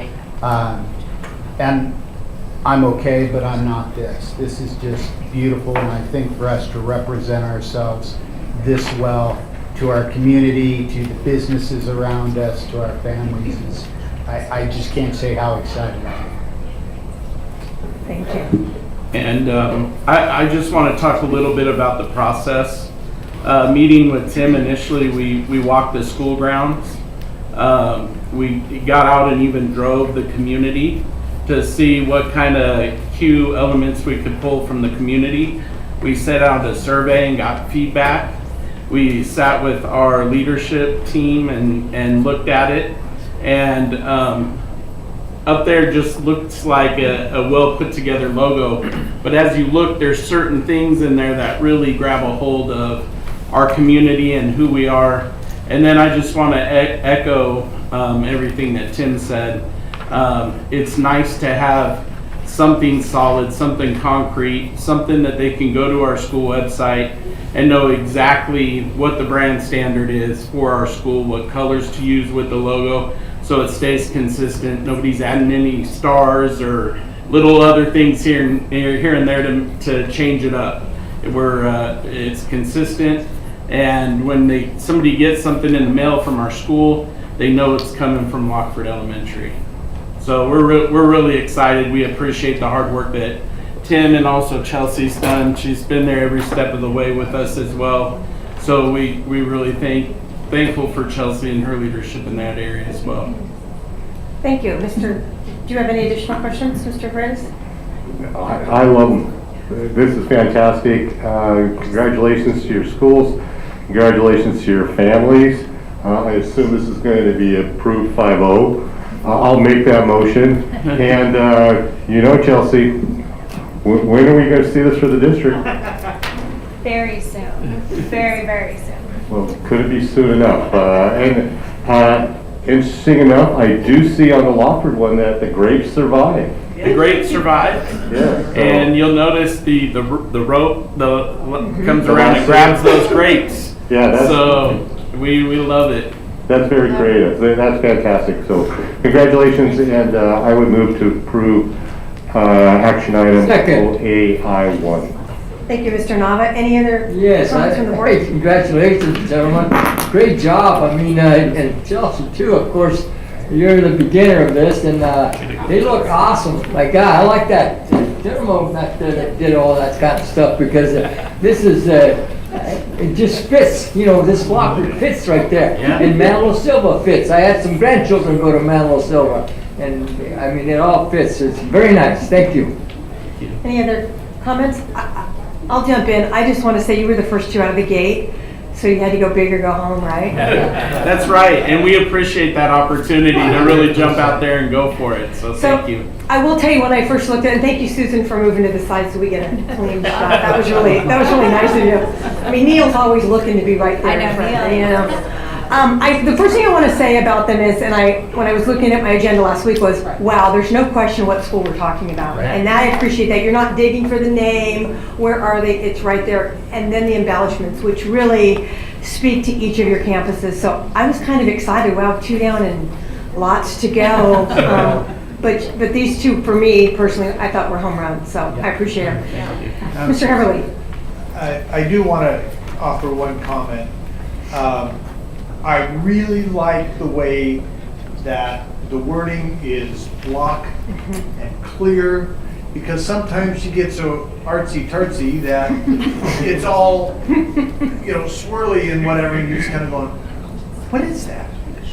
I like it. Of course, I'm not very artistic, so I like things like right there. And I love the colors and the whole bit. So, this is a good first step. And if you look at the fins, the shark fins, they actually make an M for Manlio Silva, and the way that they're drawn, they're actually like a book, pages opening. And so, there was a ton of thought that went into these, and I'm just impressed every time I look at it. I just think I might like them even more now. See? Yeah. Also, one more thing, if you look in that Manlio Silva M, the sun almost could be a head with a kid's arm stretched out. So that's pretty cool too. Your shirt tip? Great. Any other? We have a motion and a second, so we're going to call for the vote. Do you want me to continue with? Oh, I'm sorry. Public comment. Thank you. Any comments from our way in the back? Come on up. Oh, we got thumbs up back there. Thank you, Mr. Hunt. Okay, I'm going to call for the vote then. Do you want us to do verbal? I can try one more time. Let's try one more time. They're sick of hearing me. Oh. Thank you, gentlemen. Thank you. That would be a 5-0 vote with 2 absentee votes. Moving on to action item. Thank you, Chelsea. Did that record? It's not up on the screen. Did that record okay? Okay. It did? Okay. Oh, no, I'm sorry. It did not. So we're going to do verbal. Mr. Nava. Aye. Mr. Porter. Aye. Mr. Heverly. Mr. Freitas. And I would also be on. Sorry, I was staring at Mr. Heverly. That's okay. His name was elapsing me. So again, 5-0 with 2 absentees. OAI 2, Resolution 2022, Measure U implementation plan. Apologize. Mr. Khan? Thank you, President McFarland, members of the board, Dr. Washer. I'm told today is a day of luck with the two. Apparently there are more weddings scheduled for today in Las Vegas than any other time other than 7/7/07. So you're telling me this was supposed to be a really good day? It's supposed to be, and I'm not. Can't wait to see tomorrow. 2/2/22, but it's a Tuesday, and this resolution is 22/22. So I think with the and it's not just Tuesday; it's actually Tuesday. So I mean, we've the board has administered the bond very well. We've had a lot of good luck. We have extra money left over. And what this resolution asks of the board is to allow staff to add modular permanent classrooms to the bond implementation plan. It does not do that here. It is just permission for us to move forward. It does not allocate any money at this point. It just gives us permission to move forward and bring something back in terms of permanent buildings. The buildings will be necessary in one form or another, either in interim housing or as permanent housing, due to the nature of the remaining 7 modernization projects. We will have to have a place to move kids and staff while work is being done, or we will have to close down entire sites for a long period of time in order to get the work done. I'm sure that's not an option that anybody really envisions as optimally. So interim housing, cheaper certainly, but it's not cheap by any means. A good example is Lodi High's interim housing will end up costing well over $2 million. And this June, it all just goes back to the people that own the buildings. So the idea is to present the board in future a cost-effective way of adding permanent housing with the surplus funds that Measure U currently enjoys. If one were to put me on the spot, I'd say we are highly confident that at least 10 modular classrooms can be added to the implementation plan. I think the high end would be 23, the over under 18, 19. And the only thing that would bring the high end down is the recent escalation in costs of construction. The board will see the cost of the pool and locker room. It's higher than we originally projected. The parking lots at Bear Creek, Delta, Larson, and Muir are a tad higher than what we paid in the last 2 and 3 years. So, but maybe time will be our friend here and will allow us to do more. I'd be happy to answer. Thank you, Mr. Conford. Any comments, Mr. Heatherly? Thank you. This is the kind of next grouping of the 7 sites. And this is only 6 of the 7 sites? Nichols is the only one that really doesn't need the interim housing. So yes, sir, 6 of the 7. Okay. Lodi Middle School. So is this part of Lodi Middle School? Absolutely, yes, sir. It is. Yes, sir. Okay, so that plan is still in the work, is that right?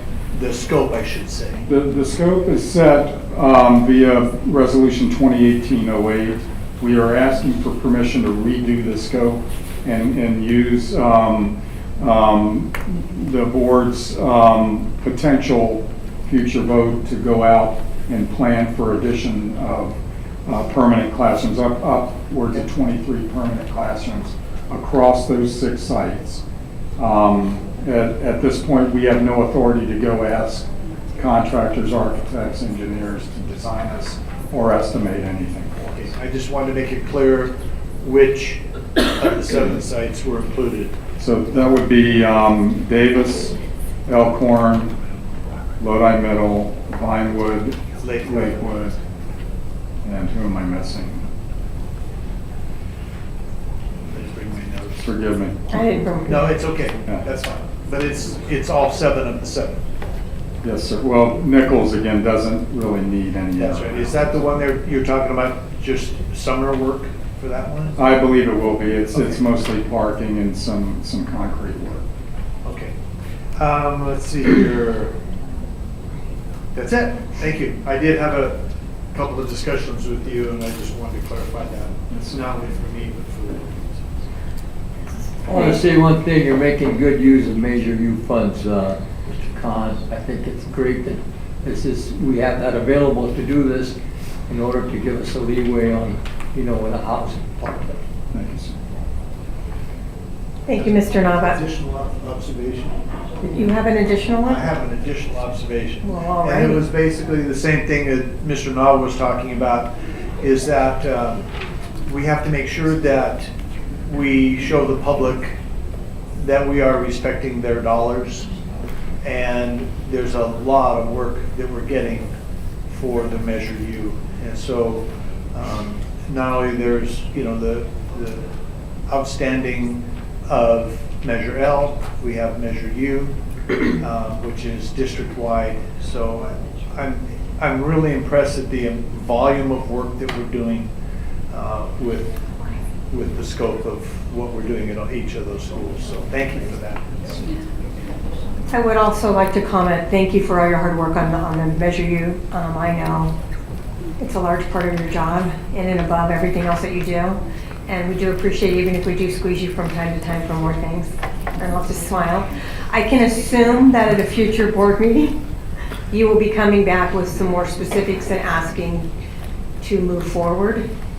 Yes, ma'am. The next thing we bring back will actually be the request to raise budgets on the current implementation plan.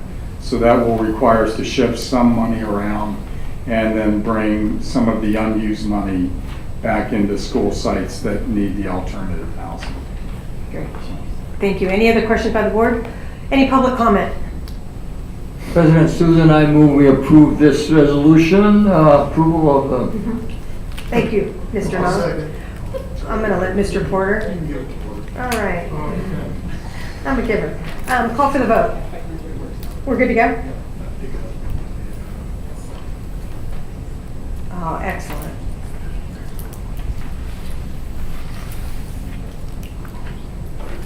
Will it pop up or do I need to do it? Popped up already. Awesome. There it is. And it passes 5-0 with 2 absent. Personnel matters, Mr. McKilligan, I know you've been waiting. Madam President, routine personnel matters are presented for your consideration. Thank you. Madam President, I move we approve personnel matters. I'll second that. Thank you. Call for the vote. Any public comment before we jump to the, all right. No board comments? Vote, please.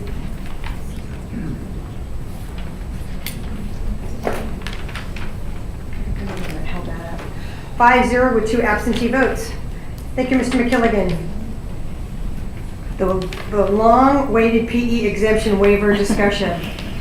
So, Mr. Solly is going to give his synopsis for us, just because I know we have a lot of students in the audience. So the way this is going to go is he's going to talk, then the board is going to have some comments, and then we're going to call each and every one of you up to pour your heart and soul out, and we want to hear everything you have to say.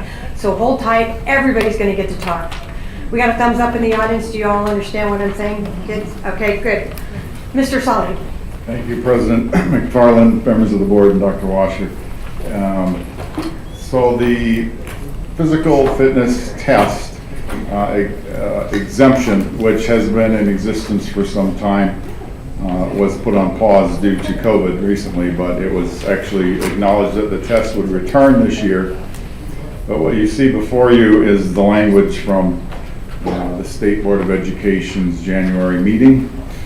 The exemption was essentially nullified. This was not an action of Lodi Unified. This is a response that Lodi Unified is taking to the State Board action.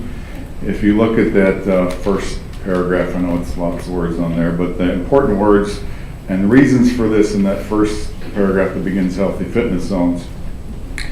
Towards the end of the second line, you'll notice it says the non-binary student, because the issue was if a non-binary student was to take the exemption, or the test, what are the results? And the next line, at the end of the next line, I wish this was highlighted.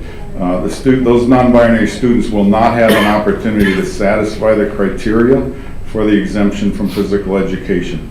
The reason for that would be that there is no measurement device for a non-binary student. For example, you walk the mile. Did you do it fast enough to pass that section of the test? We have a score or a time that a male would be required to pass and a female. We don't for a non-binary. So also in that first paragraph, it notes to say to ensure equity, they are removing the gender criteria from the testing. So everybody gets a participation score. That's the only score that's given. So previously you would have to pass 5 of 6 of the fitness zones, and then you'd be given an exemption, or if you chose to grant it. And also from the State Board of Education agenda there on the second paragraph, the first line, you'll note that it states, while the lack of the healthy fitness zone scores will eliminate all students' ability to satisfy the criteria for the exemption from the physical education, and it cites the code. So they acknowledged in their meeting they were nullifying the exemption. That second paragraph, unfortunately, in my estimation, goes on to continue to say there are other exemptions. The exemption they provide speaks to a student who is no longer in 10th grade. The vast majority of students that seek this exemption are 9th graders entering 10th grade. Correct. So their resolve doesn't result much. So that puts us in a position we need to find another possible exemption. So next slide, please. By ed code, there are 6 exemptions, and I'll try to be brief. First one, you break your foot, you get a temporary exemption. The 2-year exemption was the one associated with the test, the PFT. The next one is the permanent exemption, and this was where the one that the state board referenced that I actually haven't been able to find anybody to give me clarity on. I've conversed with the CDE and attorneys. That language, a student is 16 years old of age or older and has been enrolled in grade 10 for one academic year or longer could potentially apply for this permanent exemption. It's difficult to determine who that student would be. We don't retain sophomores. They go on to be in their junior year with a credit deficiency, but they're not a retained student. So they wouldn't be in their second year or longer of the class. They would just be a junior. And anyway, that's an unclear statement that I cannot get clarity on from the state or some attorneys we've spoken with. So I'm trying to just let that go. The next one, the athletic exemption, is actually in our current policy, and it's in state policy, and it states that if the student is in a school-sponsored athletic sport, they can receive a PE exemption. I'll get into that a little bit more later, but what we don't have, unfortunately, in our board rule or regulation is the language that articulates how that works and how that is initiated and completed. The next, just to finish the 6 here, the next one's actually not an exemption, it's an excuse for driver's ed to continue to complete driver's ed. And the next one is an excuse for ROP, it's also not an exemption technically. And then there's an exemption for seniors in their very last year of school who are on a reduced schedule. Next slide, please. So current board policy, which actually linked there if anybody had clicked on it, to take you to the policy. And it's in 6142.7. And again, we have no rule language to articulate it. So a couple things we could do. There are districts that have initiated an athletics PE course, which is taken in companion with a sport. So you can take a sport and then your next semester you might be enrolled in this PE course. That's one option. Also, we would need to establish how much, quote, credit is initiated or granted to a season. Typically 5 credits would be a season, and then two semesters, 2 sports would be the full year. But that needs to be articulated. It has to be by EdCode, a school-sponsored athletic program, and there needs to be a credentialed teacher oversight. Some of our coaches have that, but if not, our ADs do hold those. Next slide. And then, so again, I've already talked about 2 seasons. The athletes would need to participate for two full seasons to get there. Now, they're actually not earning credits. They're getting basically a pass, no pass. They're getting a waiver of those credits. So they're not, the credits don't actually accumulate up to the 230 that they need to graduate. A 1-season athlete, again, would need to complete 2 different seasons. If I'm a football athlete, I would need to play for my 2 years to get the exemption. If I'm a 2-season athlete, I could knock this out potentially as a sophomore if I'm on a team for two full seasons. And then a couple other options, referring back to the other course that I was talking about, and this actually was, some of this was formulated earlier last week to get on the board agenda, and there's been some more clarity coming since then, but if we did have an athletic PE course that a student is using for their off-season, that could potentially be a 0-period course, but it doesn't need to be, because technically they could enroll next year in all full class loads, 6 or 4 if they're at McNair periods, and then their sport would be they'd be essentially cashing that in at the end of the year to earn their waiver. If they complete 2 seasons, they would have completed their PE requirement. We are not trying to free up, or we are trying to free up a period in the day. So if that athletic PE course was in the mix, that may or may not free up a period in their day unless it was 0 period. We are still researching a little independent study courses as an option, but let me just summarize and try to, again, some of this has been formulated since this was published. What I'm seeking to do now is create rule language to bring to the board that would articulate specifically some of the things I talked about. How do you earn the 10 or the 2 semesters? Validating that you must be a school-sponsored athletic sport. Club sports do not apply by EdCode. You have to have a coach or an AD to validate this. And If you, and we would only offer this to 10th and 11th graders, because we don't want us to get to a situation where in 12th grade, you get caught and you get in a bind and you don't have time to fix it. So if you're a one sport athlete, you have 2 years to clear that. Caution is, you have an injury, you don't finish the season, maybe you get cut. Some sports potentially you might get cut, others, you know, in track, we try to find a place for you, you all come. So there's some criteria we have to outline. You have to be in full standing for CIF compliance, grades, all that has to come into play. So I'm proposing to you here now that after speaking with the administrators last week and some athletic directors, I would like to bring forward to you next week a rule language to address the nuts and bolts of how you apply for that exemption and are granted that exemption. Again, the policy doesn't need any updating, it's in place, but the rule would be articulated. There's a couple challenges. We have 1 week to the next board meeting. I could potentially have draft language tomorrow. I don't know for certain that we have to have vetting of our attorneys. The language is pretty cut and dried. Also, when we bring policies to the board, we usually have a first reading and a vote. If we're trying to hurry this process along so that scheduling can occur, which I know is pressing, we need to consider whether we're going to still have those two viewings, for want of a first read and then vote, or if we're going to review the rule language at the next meeting and choose to vote or not. That would be your call. So those are some considerations. There is an out to this.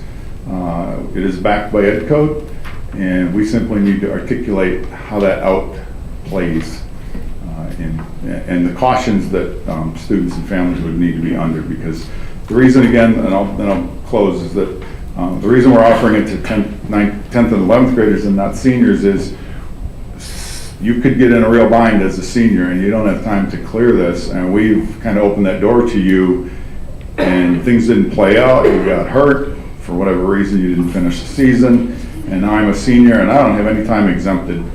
I have to take a full year of PE as a senior. That might not be palatable. So just a couple things to consider. Happy to answer any questions. Thank you, Dr. Solly. I'm sure my board... I was going to say... What did I do? He said you turned left again. Mr. Nava, would you like to go first? Yeah. They get really jealous because they know you're my favorite. Oh, okay. Well, John, just in that case, I'll go first. Okay, thank you. Dr. Sally, I know we discussed this. What do we do now to examine? We use the physical fitness testing, don't we? Do we? Not this year, not anymore. Physical fitness test. No. We've used it before. Yes, previously, to yes. do that. Yes. We don't have that anymore. So I want you to fix it so we can allow those students to get the exemption. Yes. Yes, that's now. I mean, we need to have it like yesterday, because as I understand, they're already programmed some of the 10th graders into PE, and they're very upset. Especially my grandchild is, so. And she's a swimmer and a water polo player and all that, and she does all kinds of other things. But the thing is, and you are going to articulate language with the people that are involved with this, my point is for you to fix it, get the right exemptions for these people, and let's get the ball rolling. That's all. Thank you. Thank you, Mr. Nava. Mr. Haverly, I don't know, Mr. Freitas jumped right up. Go ahead, Mr. Freitas. Well, if you're going to go left, you might as well go far left. So Dr. Sally, this happened. No one asked us whether this was a good idea when they got rid of that. Is that right? That's correct. Okay. And no one in Sacramento called the Lodi Unified School District to say, hey, we were going to do this, right? Didn't call me. No. So this is another fire that Sacramento lit, and now we have to put it on. Is that right? That would be one way to say it, yes. Okay. So I'm with Mr. Nava. Let's get it fixed. This is a shame. This it's something that we've taken advantage of. It's been on the books forever, and let's get it fixed. And you'll have my full support how you get it fixed, so thanks. Thank you, Mr. Freitas. Mr. Heberly. So when the state took it away, they didn't replace it with anything, and we're left holding the bag, but how it affects us is nothing like it affects the students. You don't have to, it's okay.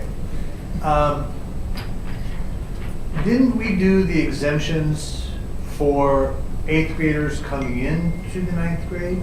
I don't Or recall is it that. just 9th graders would take the exemption? That's my understanding. You take the PE fitness test previously as a 9th grader. and then- Before you enter the 9th grade? No, as a 9th grader. Okay, thank you. So, here's what I'd like us to do, is that there's a whole, I'm looking at this as two separate things, okay? One is the athletic exemption and all that takes, and I think we should not drop it. We need to move it along, immortalize it in policy and all that kind of stuff. But in the meantime, what Mr. Nava said a lot quicker than I am, is that we have a pressing need right now, and what we need to do is err on the side of the children. And if they want an exemption, we come up with something quick and get them their exemption, so that, and most of the people, I would say, that I've known for years that have done the exemption, go in eyes wide open. They know what that means. They know what the potential tripping hazards are down the road. So while I'm not having too difficult of a time with the athletic PE, I am having a real difficult time of us not helping quickly. And I appreciate you saying that this will come back at a certain form at the next meeting. But it still leaves me wondering, I don't know if you're including this or not, are the kids going to be able to get an exemption for this school year? For the next school year. When they become, Yes, I meant this coming school year. Right. The one they're registering now for. what they would apply for the exemption, at the end of the season, they would be granted the exemption. Okay. Wait a minute, say that again? They would apply to start the year. They would have to complete their season successfully to be granted the exemption. Let's say they get cut and they don't complete the season. Wait a minute. They won't have the waiver. You're saying, wait a minute, are you saying in the 22-23 school year? Yes. You're saying that they need to do their sport before they do an exemption? No, they apply for the exemption, then they participate in the sport, they successfully complete the season, exemption's granted. Yes. That's different than the test they used to take. Right, yes. Okay, that's why I'm saying, we're talking about two different things in my head. Yes, I yes. don't have a problem. This is not, yes, I don't have a problem with the, okay, there you go. two different things. What are we going to do with the kids that are going into the 22-23 school year who would like an exemption for that school year? When the school starts, right now when they're signing up for their classes? They can apply, I see. they can't get till they complete it. I'm not quite sure, I guess I'm not understanding. Then what we'll do is, we'll go ahead and move on, and I will probably, we'll see how it all falls out, and I might have some clarifying questions. Thank you, I appreciate it. You're welcome. May I say I know he something? knows. Just to follow up on this. Absolutely. You know, the exemption isn't only going to be to participate in athletics. It can be other things that we've done. We don't have this test anymore, so let's find something else. My experience, and I discussed this with you, as an athletic director, we used to have students that participated in other activities outside the school, and they came in with a report weekly. I reviewed it, and then I would sign it off, and there was an exemption for those students. This is at another school where I don't know what, but you're gonna fix it anyway, Dr. Sally, I know you are. I would, Here, Joe. Okay. I would caution that I don't see exemptions for other things outside of interscholastic school-sponsored athletics. Well, I'm sure you're gonna get a Like, lot. I don't see, I've read where, like I mentioned earlier, club sport wouldn't apply. I think it's up for negotiation. Yeah, If I can be shown the code to support it, I'm happy to write it that way. yeah. Should we let Mr. I'm sorry. All right, I'm sorry. Mr. Porter. Finished. No, I want to know if anybody else has. I do, but I'm gonna let you. All right, I tried to bring this up 2 weeks ago, I think you knew that, and then I was cut off. I wanted to educate the board beforehand that this was going on, that we were factoring students in for 10th grade PE, and I think you're aware of that. And that counselors are aware of it, so was the principals at the high schools. And I wanted to make the board aware of it as well. I'm also aware that you were given this immense task on the 13th or 14th of January, is that correct? Yes. Around that time. This is, coming from, everybody brings their own experiences, which are whatever. I never took PE 50 years ago when I went through high school, at the public high school. I was in sports. Now, with that said, I looked at everything that you brought up, and I also went to the CDE, and I've looked at other school districts. Most of them have waivers. A lot of them don't have waivers completely, where kids don't take PE at all, as long as they're involved in some type of activity after school. What I was looking at, and it wasn't, if we're going to zero period, which you mentioned, then we need to go to zero period for all classes.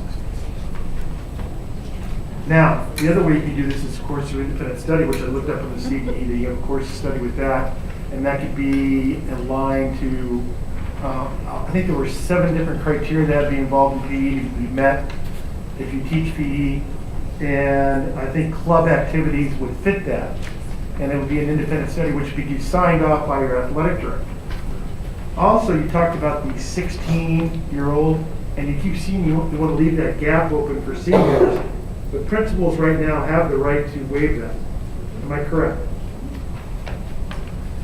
I'm not clear if I understand your question. Okay, so you said like we're going to put this in, well, what happens if they get cut, yada, yada, yada. But my understanding is if they're 16 or older, we can exempt that PE or waive that so they graduate. That is the way the language reads that I see, and that's why I've asked for clarity from the state on that, and I have not been given clarity at this point, because technically, if you read that language, a student could not take PE in 9th grade or 10th grade, and as a junior, they claim the exemption and never take PE at all. Right, and the way I read it was that they would never have to take PE. Right. I don't see, because it's conversations with some attorneys, and that doesn't necessarily, in their interpretation, adhere to the spirit of the law. It does, if you read the letter of the law, it comes out that way, but it conflicts with the spirit of the law and having a well-rounded high school experience, including PE. Okay, so my goal is we don't do PE at all.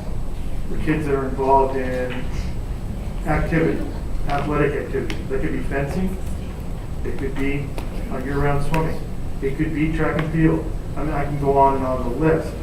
I would like to see that for kids, and then at the same time, these types of kids that are engaged, it would open up more electives for them to take. Because right now we're hampering that by making them take 10th grade PE. And I think you're aware of that, I'm aware of that. And we don't want to lose it. Now, if you go that route, we should go to 0 through 7, something I've been hammering on at this board for 2 years. Now I should have a 0 through 7 day in terms of periods. Because kids want to take a lot of things. That could be anything from art to photography to maybe another AP class. I don't know. That's up to the parents and the child to make that decision. What I do know is this allows parents and students more flexibility. And we should be providing choice, not dogma. And what I mean by dogma is you have to do this. So as my fellow board members had said, and I've looked at the list of things that you have to do, Mr. Sully, and I'm glad I don't have your job. Okay? Because you have a ton of things to do. But this issue, I think it has an easy remedy. You have independent study, which the ADs can certify. You have the 16 and older, which, from what I read, is an opt-out of any PE, unless they want to change it. Now, of course, you can have a spirit of the little ed code that they have there.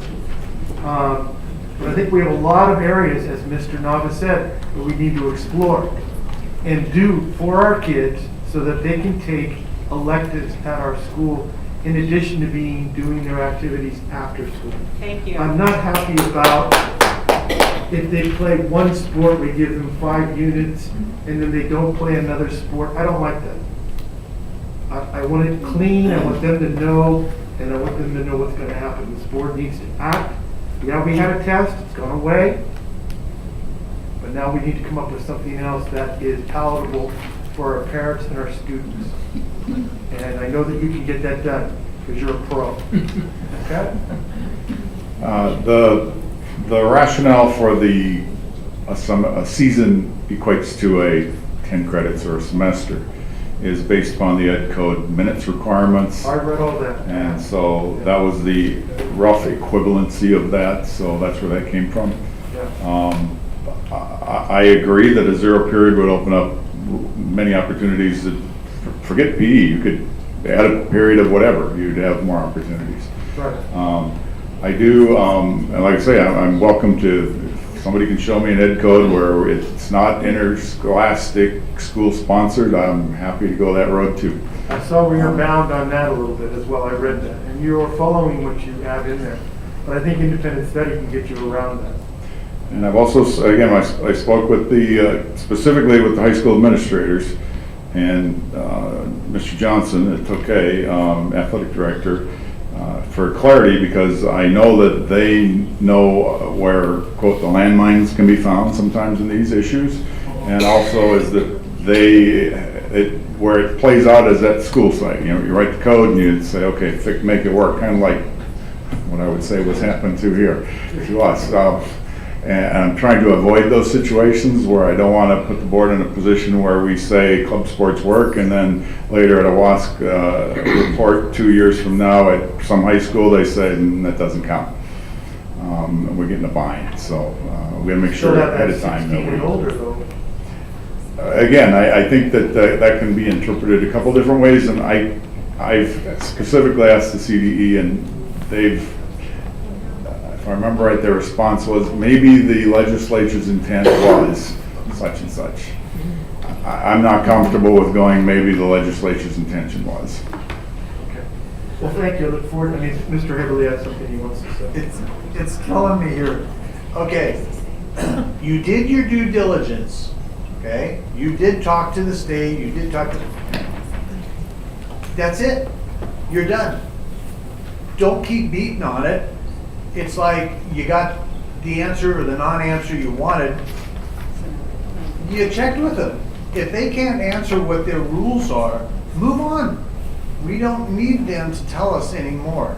We will interpret it how we want to interpret it for our students. And I think Mr. Porter hit on it.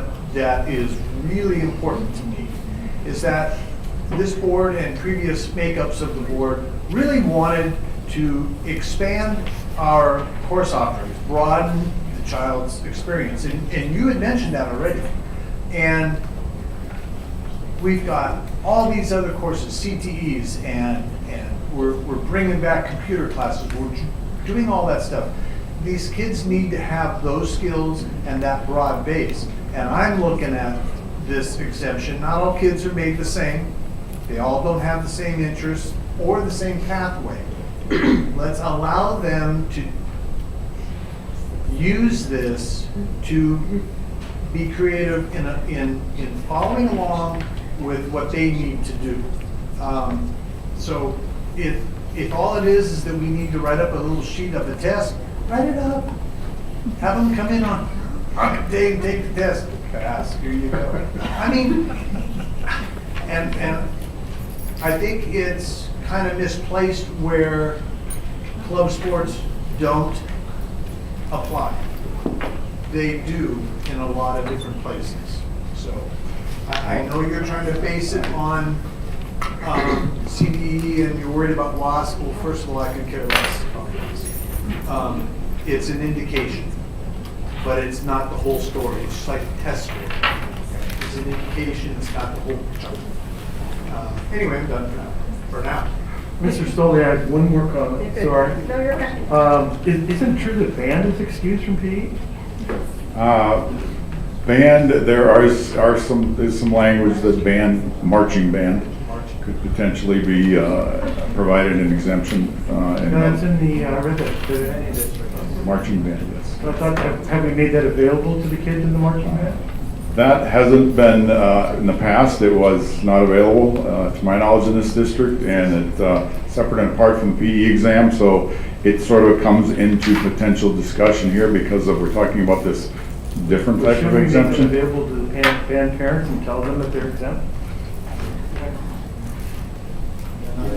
Good. We can include what you want to include. Okay, everybody's done, my turn.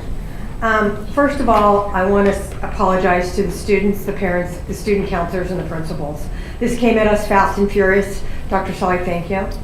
Dr. Washer, thank you. And everybody who's worked on this quickly. The intent was not to cause any more strife this year. The intent of this was to move as quickly as possible to better our students. I know as a mom, I know I got some dads up here that their kids have also used exemptions. Many people on this board have, I should say. And I remember looking at the trying to juggle it. How are we going to get the exemption? What are we going to do? Can they pass it? Can they not? We want to squeeze an AP in. No, we're traveling all over for club. I get it.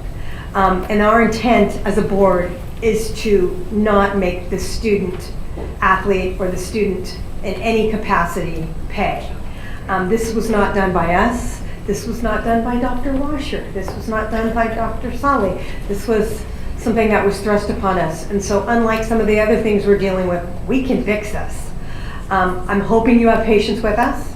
I see in this arena right now as we're scheduling, we've put our counselors and our school sites in a tough position, not us personally, but this situation has. I want whatever we have to do to help our counselors. I think anybody that had an exemption and was displaced, we need to fix it, and we need to fix it yesterday. I know there's got to be a way for us to take a deep breath and figure out some way to get through scheduling for this year and move forward. And then maybe this is a bigger conversation than just let's get it going right now, because I don't want to get it going right now and then have us revisit this because we've stepped on ourselves. I think all of my board members have some amazing ideas. And I think there's probably some that these students are going to get up to that microphone and tell us because they are probably smarter than all of us. Probably not, okay, yeah. But I think the main thing is, what are we doing all this for? It's to well-round our students of our community. So if we can't figure out a way to well-round our students, we got a problem. I mean, that's our task.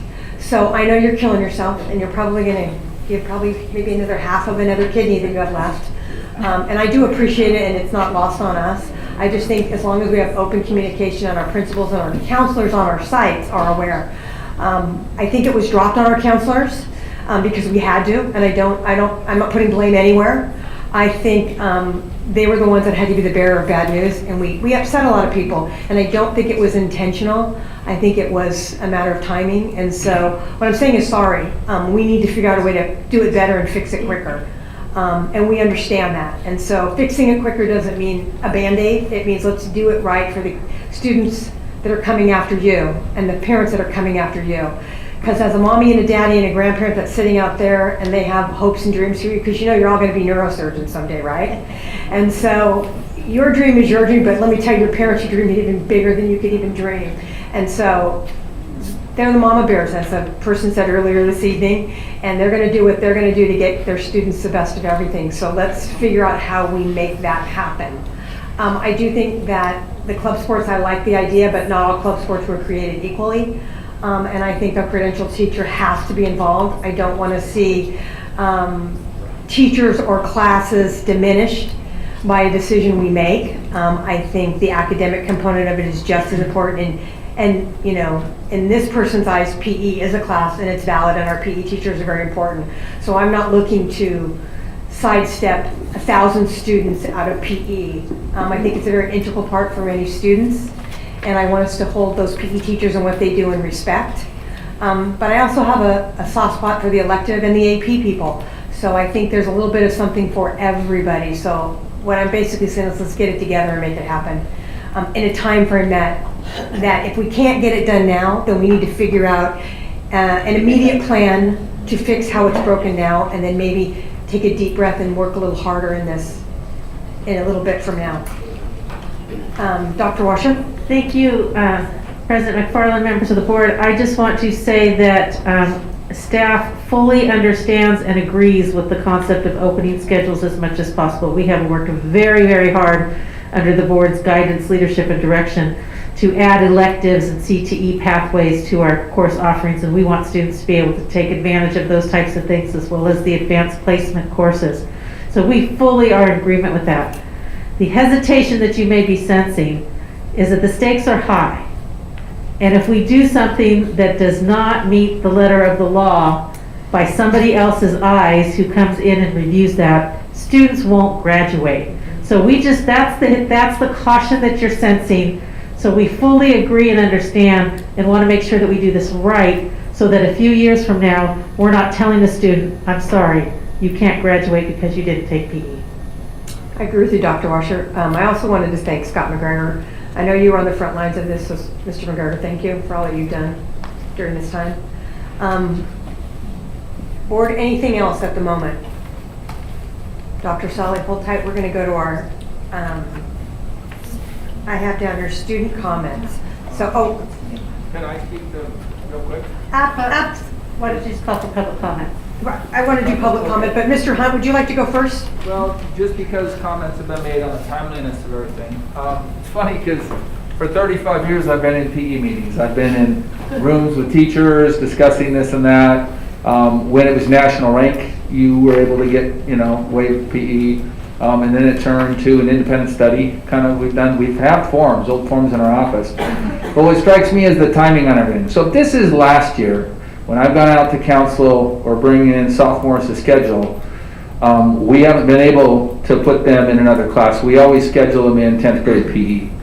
Then around April, results come in, and once they pass the 5, we go ahead and put in the class that they picked because we know they want the exemption, and then we slide that in there. So I don't really think it's the kind of thing where we're setting master schedules based on that right now. We have, I think, plenty of time. So for instance, when a sophomore went in to pick classes, it's okay. We had them pick the 6, including PE. And then we have them put, do you want the PE exemption? And they put yes. And then we have alternate classes that they pick that go in there when they get the PE exemption. So whatever you guys decide, I think, we can always react to that. And parents can know that, that's going to be something that we're really suited to handle time-wise. And I think counselors, all the sites do similar things when it comes to PE exemption. So. Yes, go ahead. I have a question for you. That scheduling, you're saying those are on the course selection guide, the sheets. We don't have course selection sheets anymore. We use course catalogs, and then if you go to Tokay High School, you can do it right now on your Chromebooks, or Lodi High School. You pull up counseling, go down to course selection, the kids actually fill the courses in. So I was out at the middle school today, Lodi Middle. And every kid, when they get to PE, there's only one choice. Freshmen have to take PE. Sophomores, when they get, basically they pick their classes. PE is one of the classes we have them select. They have to do it. So even in past years, when they could get an exemption, they didn't know if they were going to get the exemption in February, so they all picked PE. And then when we get the exemption list, then we put them in their other class, and we exempt them from PE. We put the PE exemption in. So we do that in a couple months. Well, and the reason is, I was asking about that, it doesn't really matter if it's on the computer or if it's on NCR paper. Right. The concern I have is that the course selection sheets are different for all 4 high schools. Now, Sure. if that had, yes? Okay. So it is not standardized, and I'm worried that if one school does have that, hey, do you want the exemption? it may not even be there. Because that's kind of the concern I have, is Right, I I want to know- make sure it's available to everybody. Right, the counselors at the other sites, like I talk to Lodi often, none of us in the past have known when those PE 5 tests out of 6, when that data came in. So we all had a different way of handling it. I was always amazed and impressed that Lodi did it by the end of the year. Some years we didn't do it until the fall. We took the kids the first 2 weeks, we were taking them out of PE and putting them in because it took us that long to get the PE results. So we've never been able to make that exemption and make that decision and put them in the schedule now. That's part of the wisdom of the master schedule planner, knowing how many PE exemptions they're going to have, because our AP is setting those sections and building the master schedule, and it's always a little bit of a mystery because we can't determine that yet. In the past, we've never been able to do it yet.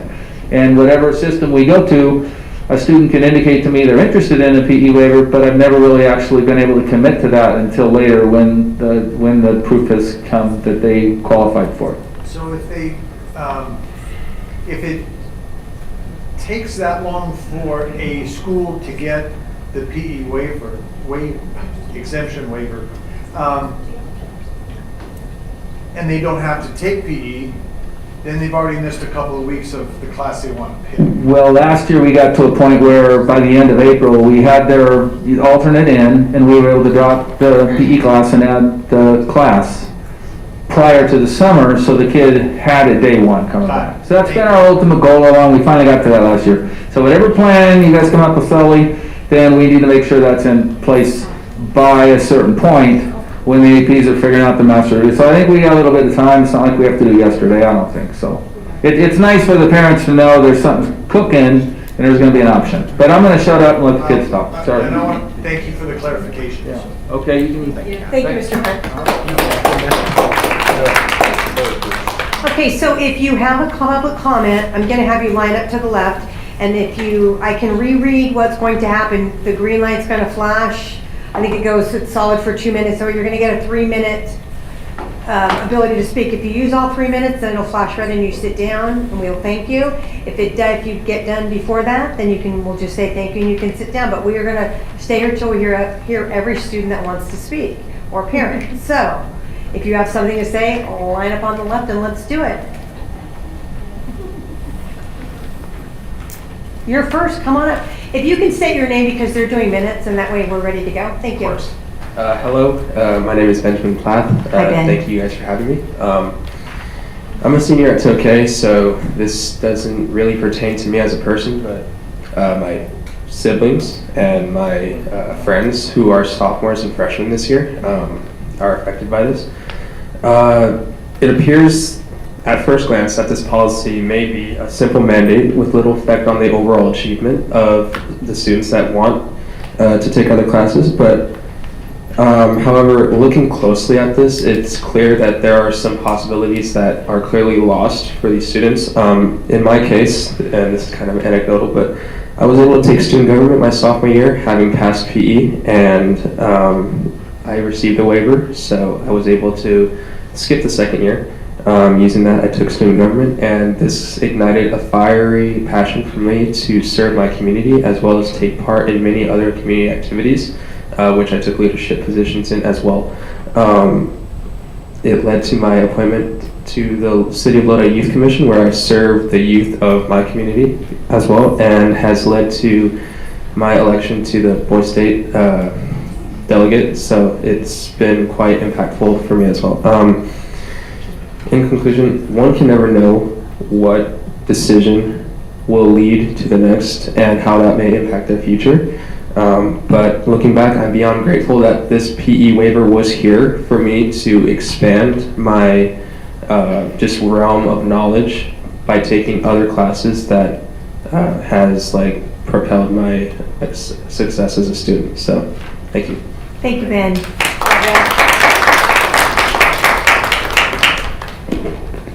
Welcome. Hi. My name is Nyla Haney, and I will be a sophomore at Lodi High next year.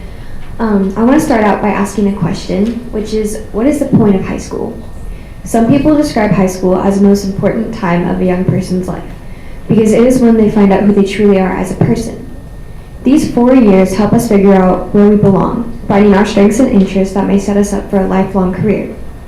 When I was a little girl, much like every other little girl on the planet, I wanted nothing more than to be a princess. Fast forward a few years, it's middle school, and suddenly I have to start planning some more attainable goals. I have a passion for writing and I love debating. Maybe I want to take a journalism elective next year, or creative writing. I could even take American Law and Order, or competitive speech. So that was my plan, like most freshmen in California, to pass your state test to prove that I'm physically fit by your standards and calculated averages. Then there's room for a new class that can prepare me for a future in those categories. Which brings me to my next question. What is the point of PE?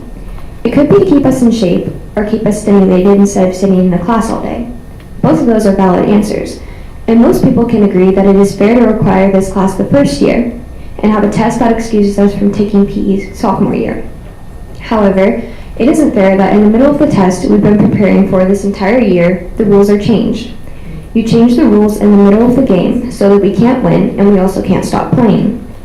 Instead of taking an elective or AP class that could majorly impact my acceptance into college and choice of a major, I have to stand in a row with other students and spell out the word Lodi while doing jumping jacks. Instead of expanding my knowledge and interests outside of the normal required classes, I'm running in circles around the football field. Think about it from our perspective. If a student can't pass the physical fitness test, it does make sense for them to repeat the class and work on their physical health. However, student athletes could already be overworking their bodies and still have to take this class that doesn't significantly benefit them. I play tennis in the fall, dance competitively year-round, and I do track in the spring.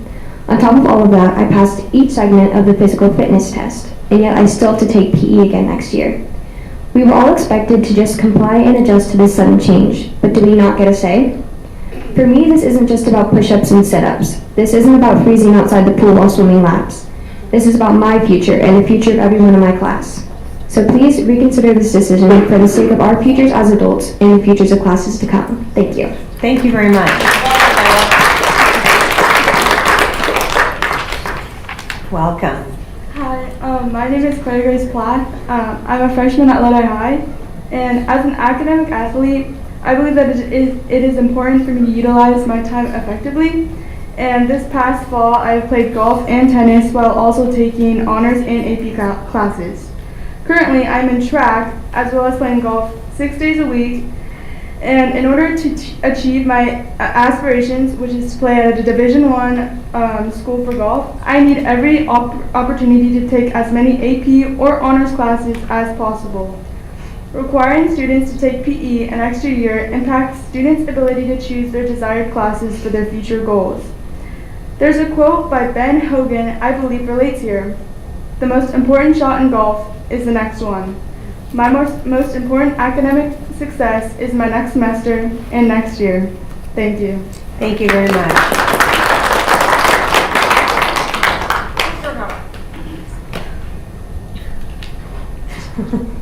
Good evening, members of the board. Thank you for this opportunity to speak tonight. My name is Tony Pavino, and I am a freshman student athlete at Tokay High School. In the next 2 weeks, myself and other current freshmen will be registering for classes, and we are upset that despite the previous year's exemptions, we will have to enroll in another year of PE. I played football this year for Tokay and easily spent over 15 hours a week practicing. I am also currently on the golf team, and I spend 3 hours after school each day practicing. In addition to these, I am also a member of a competitive snowboard team in Lake Tahoe, where I spend my weekends. Taking this extra year of PE would not allow me to take other optional classes such as AP computer programming or ag mechanics, which are classes I would be very interested in taking my next year. I'm asking that you all make this decision to allow myself and other students these opportunities to make the most of our time in high school, and would like to see this happen as soon as possible because our class selection starts soon. Thank you for your time and your support. Thank you very much. I'm sorry to interrupt. Yes. I just want to, before our next speaker, I just want to ask our students a question.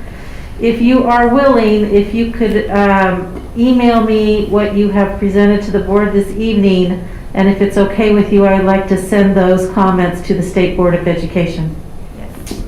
Great, thank you. Wonderful idea, Dr. Washer. Hi, my name is Allison Long, and I've emailed every single one of you several times. Yes. I felt compelled to research the issue of the PE waiver and the exemption, as my daughter will be directly impacted by losing a valuable period of curriculum and an opportunity to explore additional elective.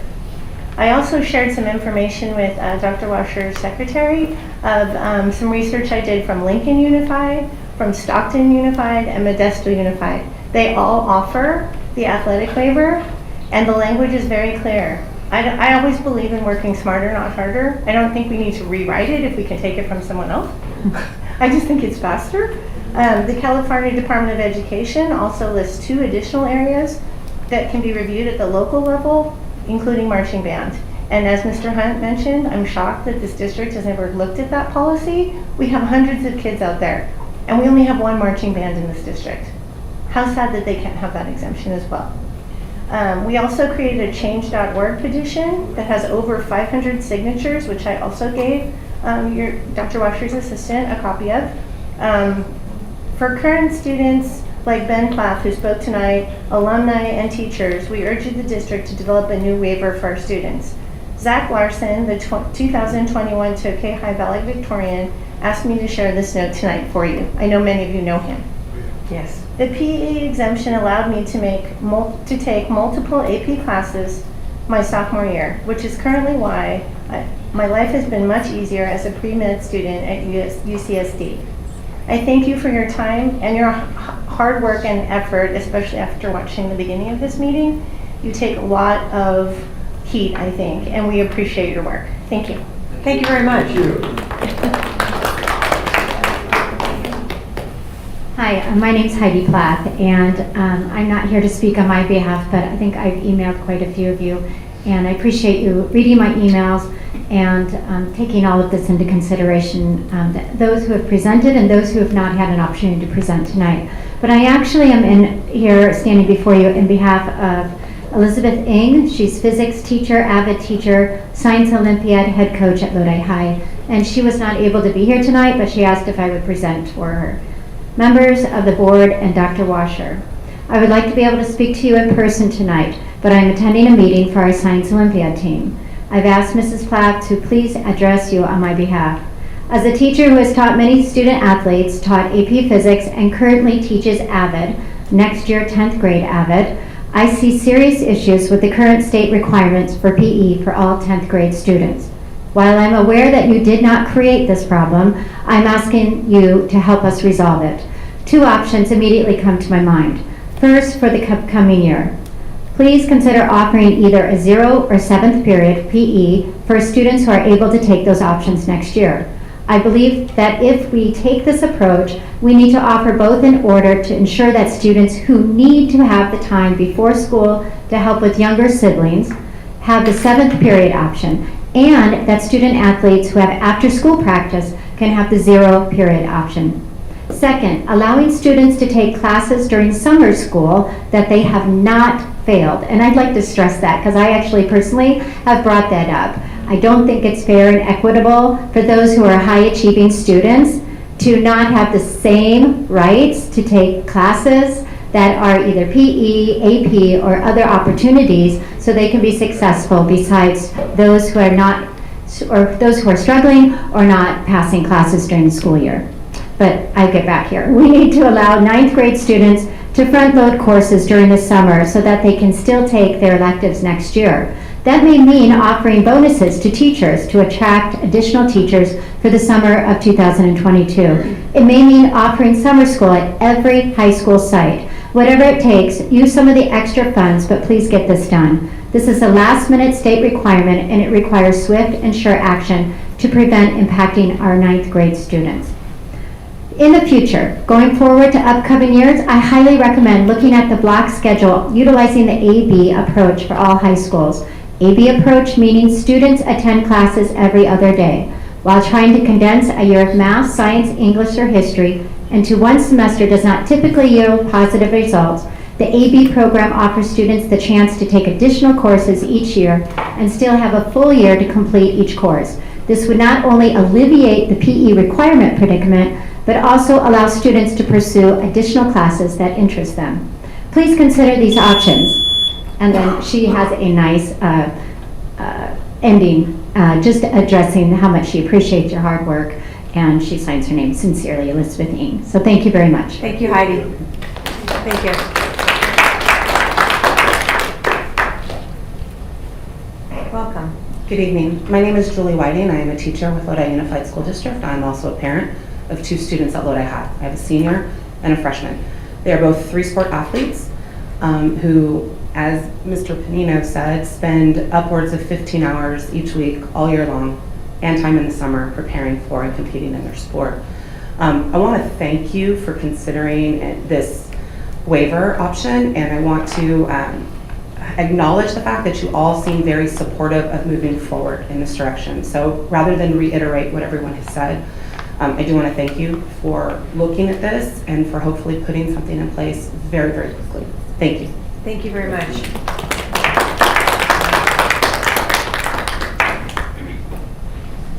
You hanging in there, Michelle?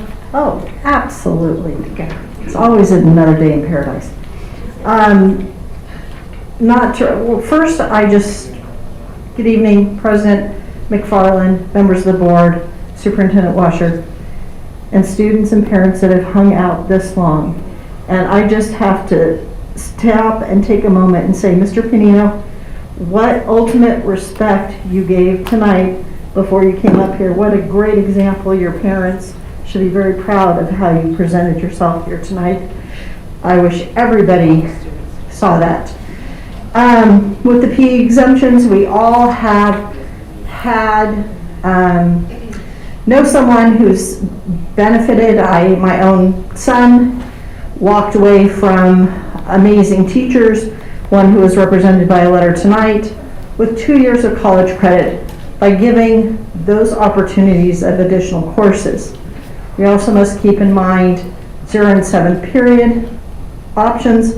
We hope that you consider those. As you are looking at the waivers, we don't want to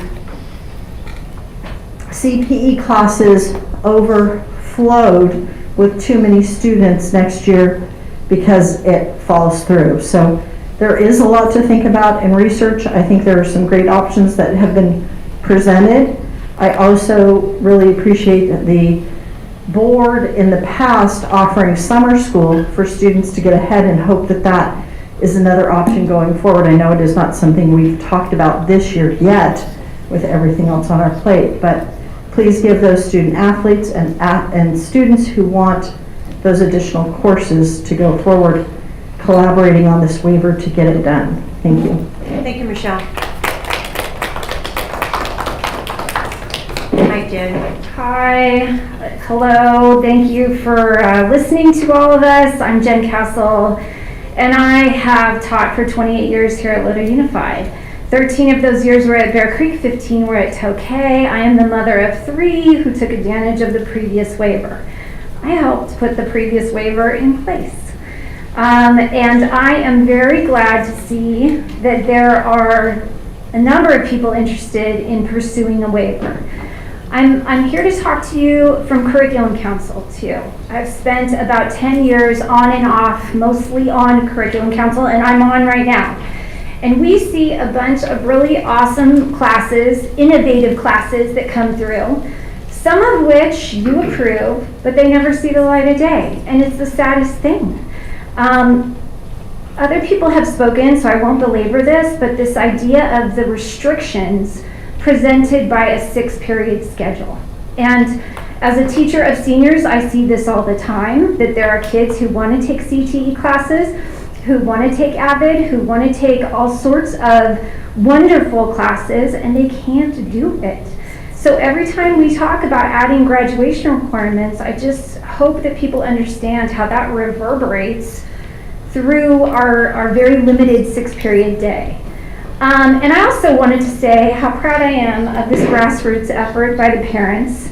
They pulled together over 500 signatures on that petition. That's really impressive from our community And this is an example of what representative, collaborative sort of government ought to be. So thank you.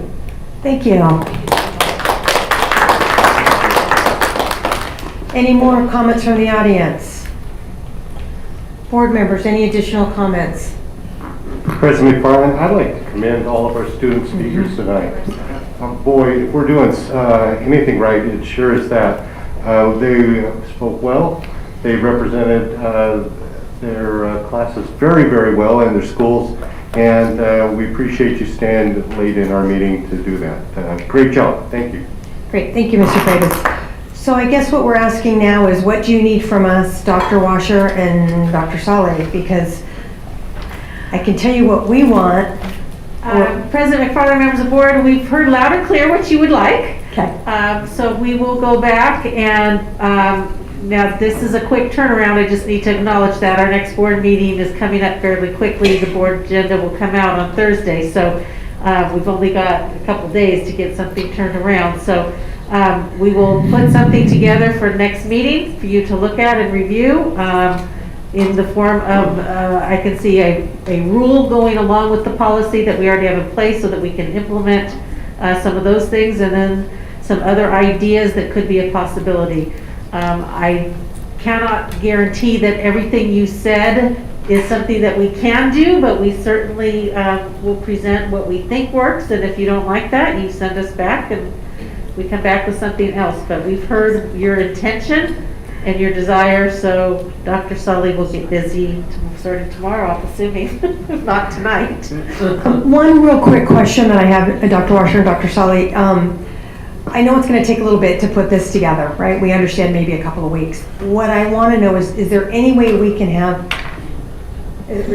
No. Okay. They're having a problem over here.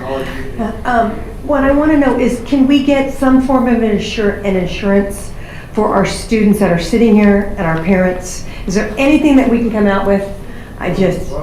Well, I'm asking, I mean, we can't say yes or no to anything right now, I understand that, but by next meeting, could we have some type of at least an emergency interim policy that can get us through scheduling?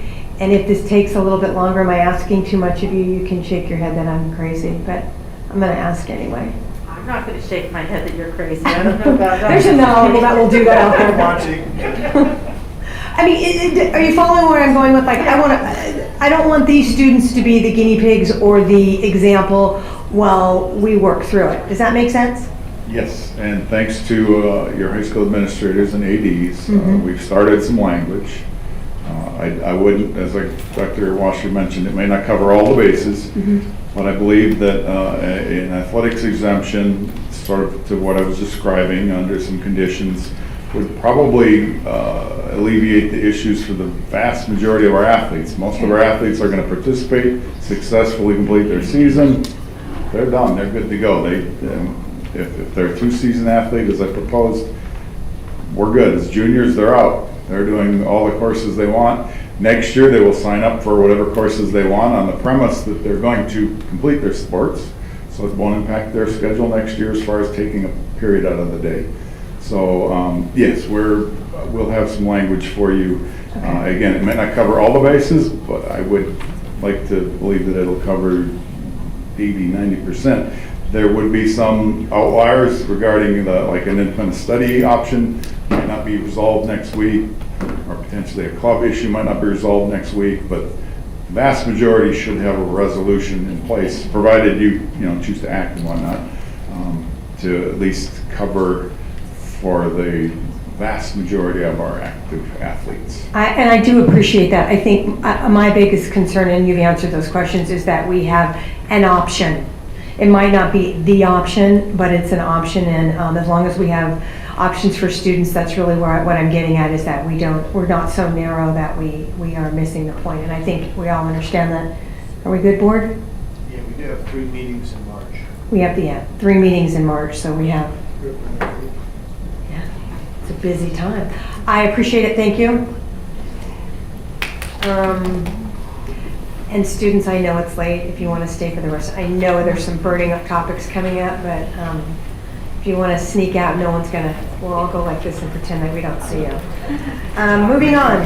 Thank you. Thank you very much. We appreciate your comments. Thank you, parents. Yeah, this is the problem.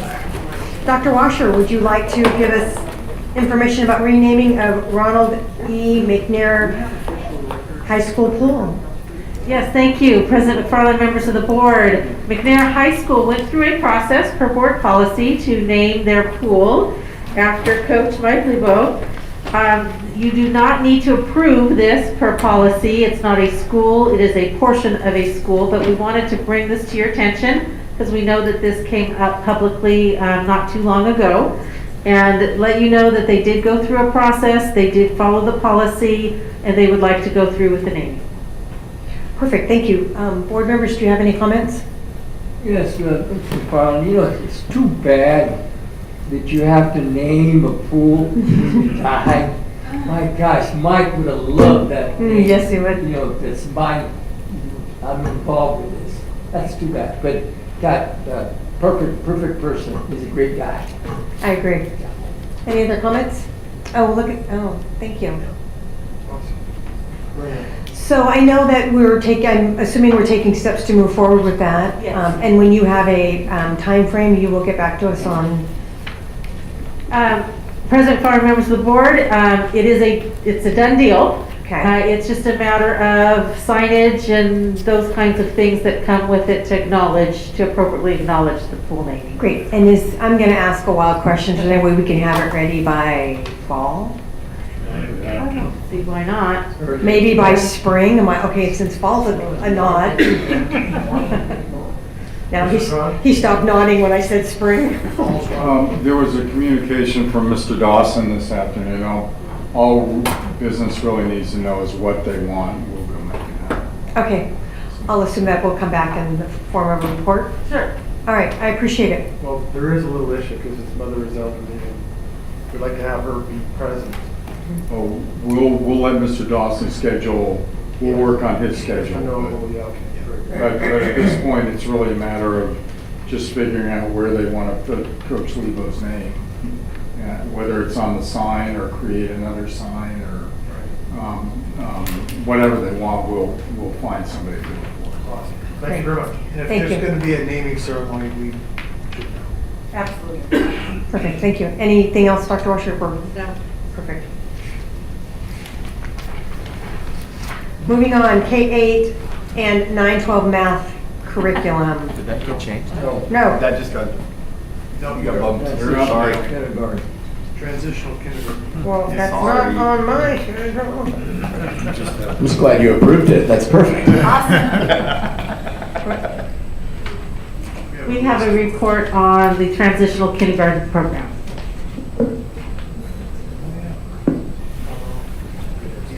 Okay, that's not on You mine. want the agenda? Well, it's different than the agenda. Okay.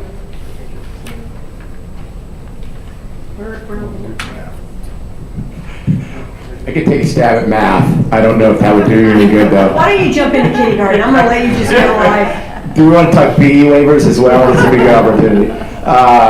President McFarland, members of the board, Dr. Washer, before you this evening is a report on AB 130, Universal Preschool Transitional Kindergarten. I know previously we've come and discussed the expanded learning opportunities money that is coming to the district. That is under the same AB 130. So tonight, if we could open that report. Fantastic. And I'll just quickly go through this with you, understanding that we have a responsibility to put a plan together and present that to the state by June 30th. And so I am here this evening to just let you know that by 25-26, we need to create universal preschool TK pretty much at all of our elementary school sites.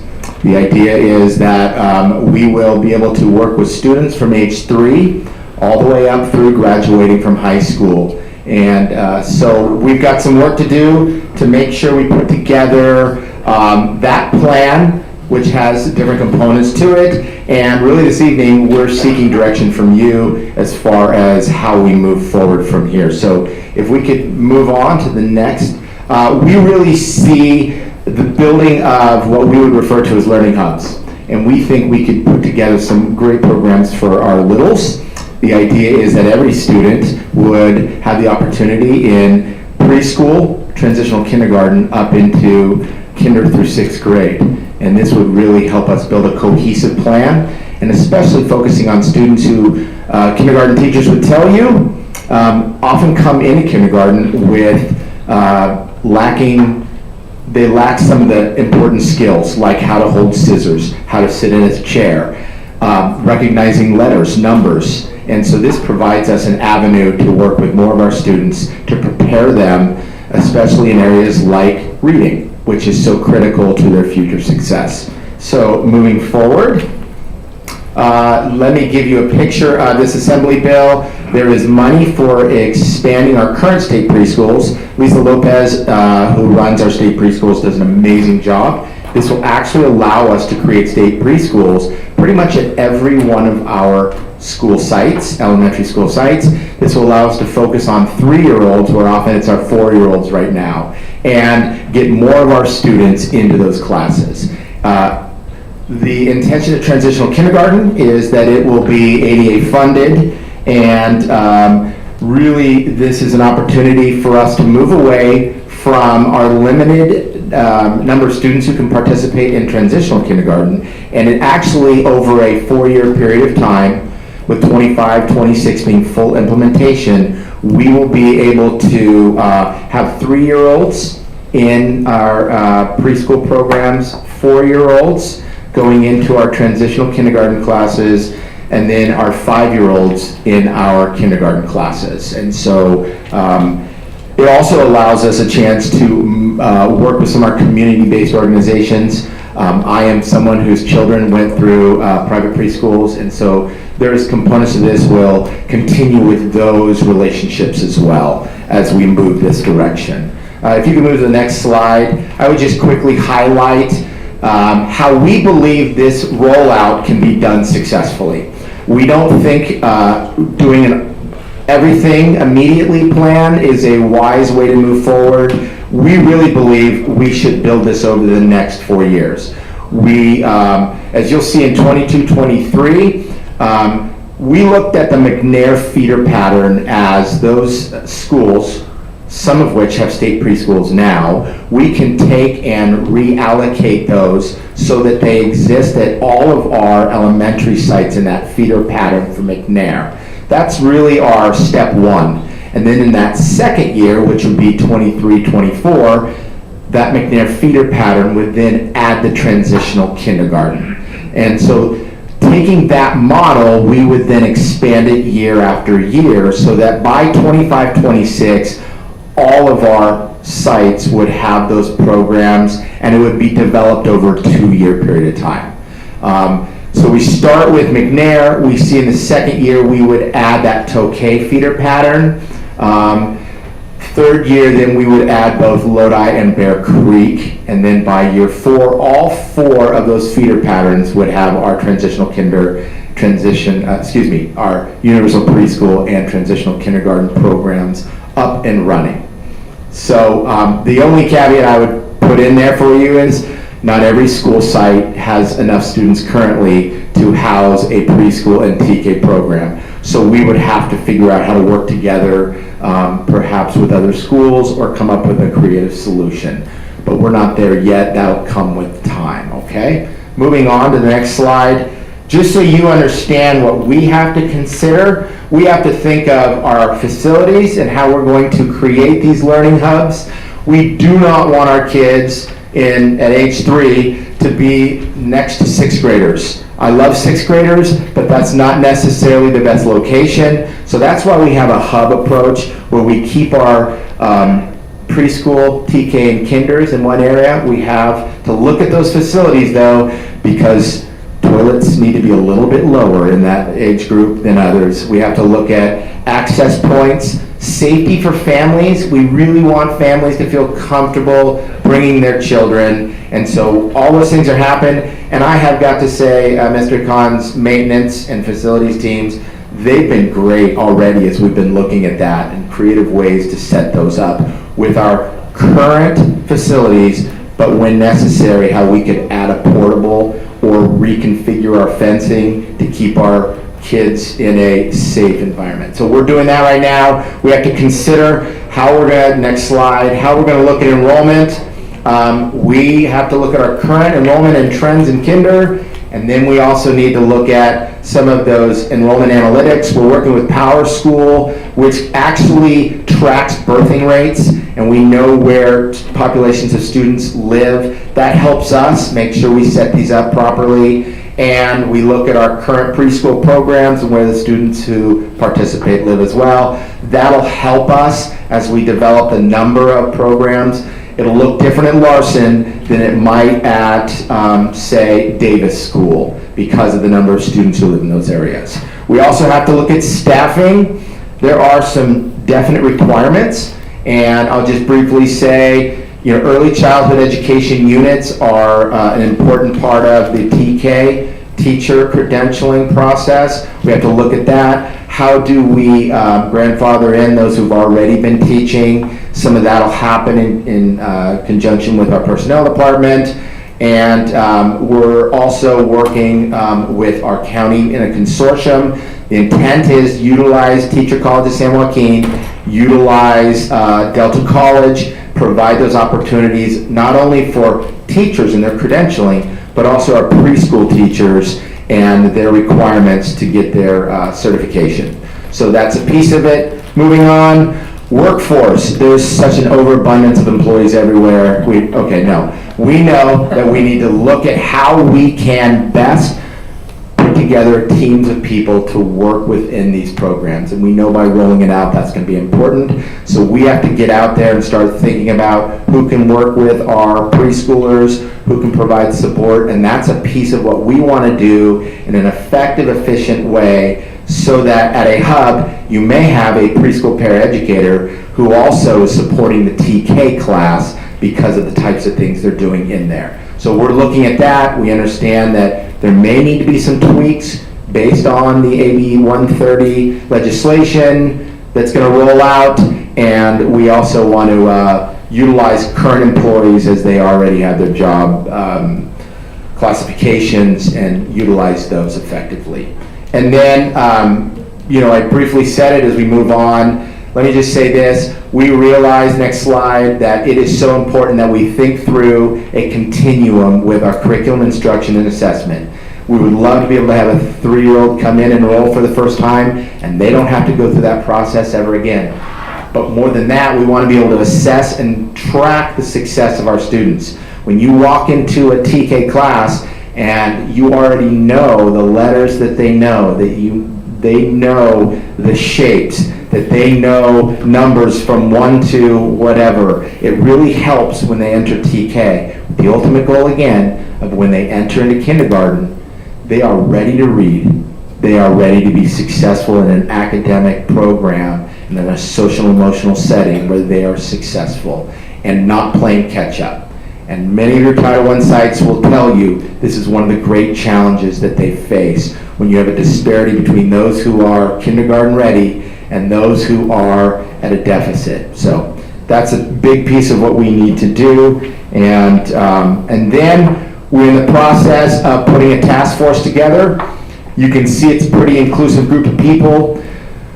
We really need to get some work done in a very short amount of time. Sounds a lot like PE waivers, and we will be working. Susan Peterson's been amazing in kind of spearheading a lot of this, and I put a lot of, I asked her to really take a big lead on this, and she's done an amazing job working with Lisa Lopez, working with Denise Mangermitz. She's our special ed coordinator, focusing on the youngest students, and we're gonna really gather some information, get some feedback, and really get this plan in place, which ultimately is why I'm here. As we put together this plan, I need you as a board. My goal is to get direction from you. And what we're asking is that you provide us the direction to be able to move forward, utilizing the normal practices, be it using the facilities, personnel, be it working with curriculum instruction, and bring to you as we need to components of our rollout and the plan so that we can get this required plan to the state by June 30th. This is a very short timeline. So, is the board comfortable with staff moving forward to address facility, staffing, curriculum, supply needs through our normal curriculum, business, and personnel procedures? That is ultimately our request, and then secondarily, we would be providing you updates as this rolls out. So I leave that with the board. Thank you, Mr. Young. Board comments. I do. Mr. Nava. You hit a home run. I'll tell you, what do you want from the board? You don't need it, you have it all here. I mean, what should we add to it? Do you have anything we could add? No. Susan, you and Neil are doing a great job on this. Such an important part of the student's life, you know, kid's life. That's the foundation where you, like you said, you know, you start to read, get the numbers, and the parents that get involved with that help their kids at that stage, encourage those kids, support them, and then here we go. When we get all these kids that are reading at class level before the 3rd grade, I know. Thank you. I have nothing to add to that. Okay. Thank you. Thank you, Mr. Nava. Mr. Porter. Mr. Young and Ms. Peterson, this is awesome. You've both shown great intellect and fortitude in putting this together. You are the experts. You have my complete support. Go with it. I think it's awesome. I think this is what we need. And what I like it is it's proactive and we're not being reactive. And that's very important. So thank you. Thank you for your presentation. Thank you. Thank you, Mr. Porter. Mr. Heatherly. Likewise, I appreciate the work that is put into this, and not only that, the thought that went into this. And I think the periodic updates is a must, and you stated that, and bring them up whenever you need to keep it flowing and get to the next step. This is 3 separate programs, correct? Preschool, TK, and kindergarten will be in 3 separate classrooms. Yes, these are 3 different, we have a preschool, we have a TK, and the kindergarten program. But Mr. Heatherly, that's a good question, because there could be a combination in some form of a TKK, just as we do others, if that happens to be the only way to serve the students at that school. So that is a possibility. And not the preschool, but that's the exactly kind of where I was going. And the other thought was, these are, let's see, TK is half a day. It's Yeah, how many hours? it's 180 minutes of instruction is 3 hours. Okay. And I didn't know if it would be a combination or it could be preschool in the morning and TK in the afternoon, however you guys need to work it is okay. I'm just trying to wrap my head around exactly what the requirements are and where we're going with this. To me, one of the main worries is facilities. Where are they going to go? So let's have our bond measures to get rid of portables so that we can bring them back for TK. That is rough. However, those classrooms are structured way different. Even if, I don't know if they do or not, but I'm just thinking, well, what if a little kid has to go to the bathroom? There needs to be a bathroom right there. Is that how they normally work it? Or, because you can't just let them out of the classroom, yeah, it's the first door on the left. That's a backyard, that is not our school. That's a tree, yeah. Yes, we will have bathrooms that are appropriate for the children, and there are specific requirements for state preschool and TK as far as facilities. So that is a piece of what we are even looking at now, and we've been out visiting sites with that very purpose. I've already had those discussions with Mr. Conn about the differences in the classrooms. I did have a question on page 4 when it says Assembly Bill 130.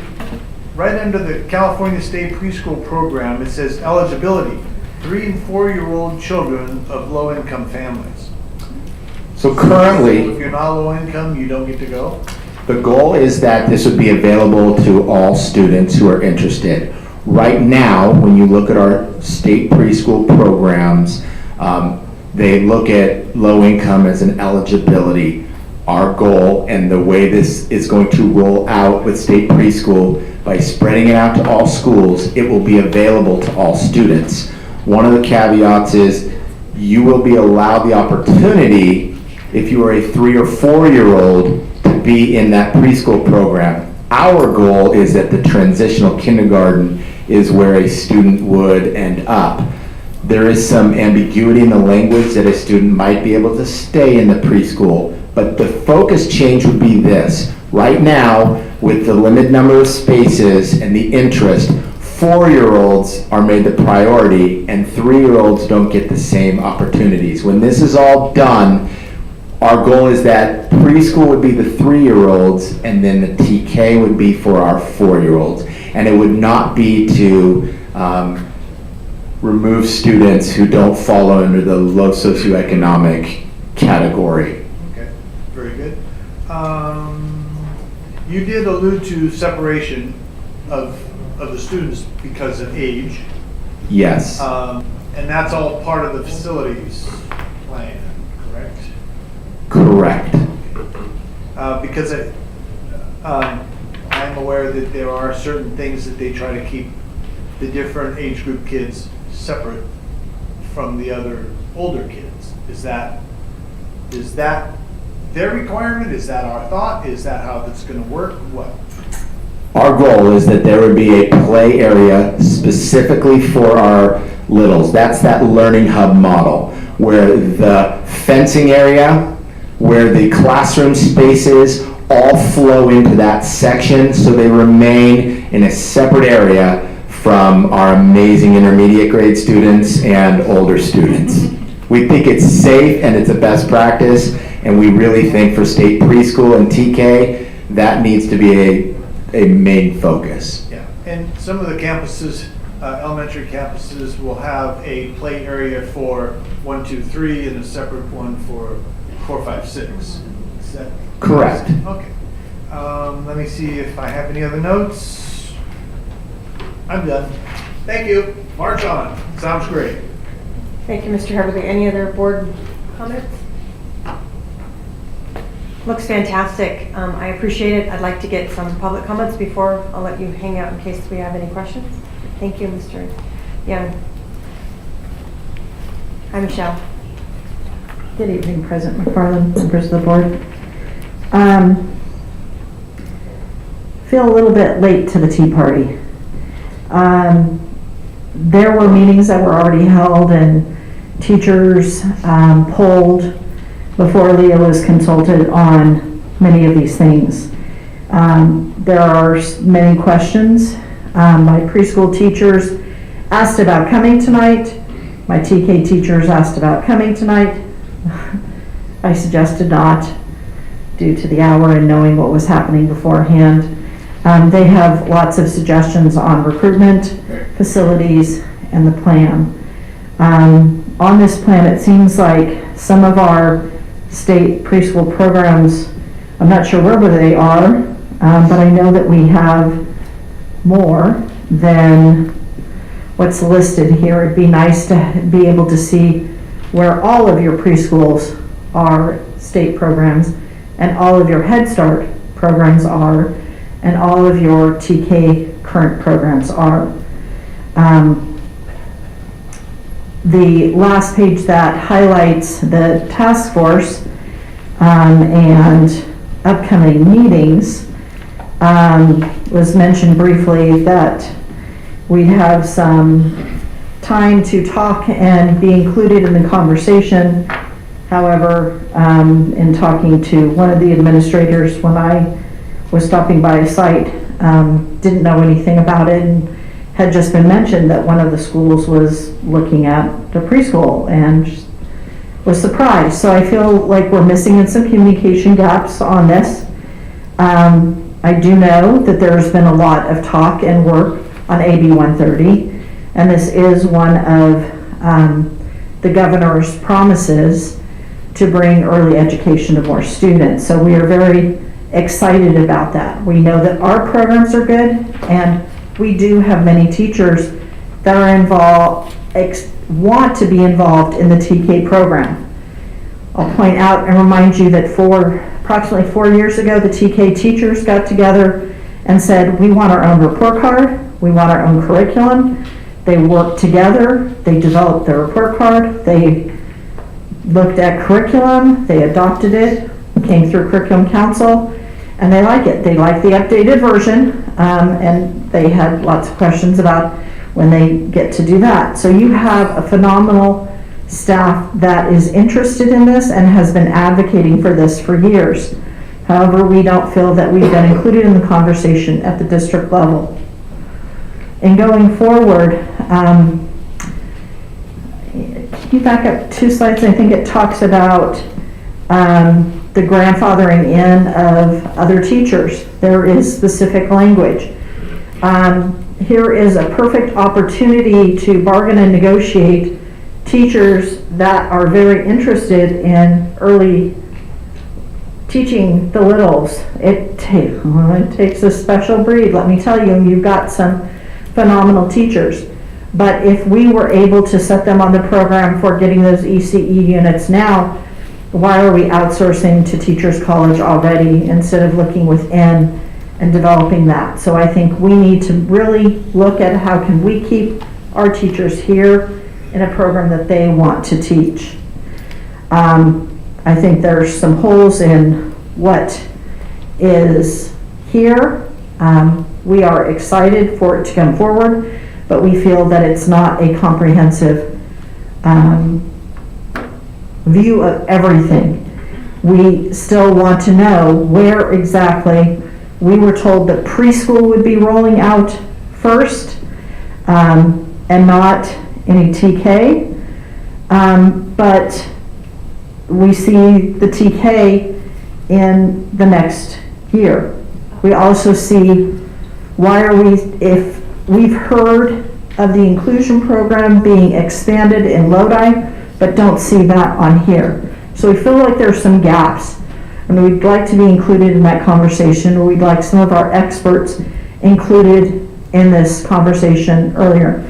I see that the first meeting is March 9th, but we've not got official recruitment for sending that out, and that's, a short time away. So I know that this seems comprehensive and complete, but we do find that there are some areas that we would like to discuss and collaborate on to expand. Thank you. Thank you, Michelle.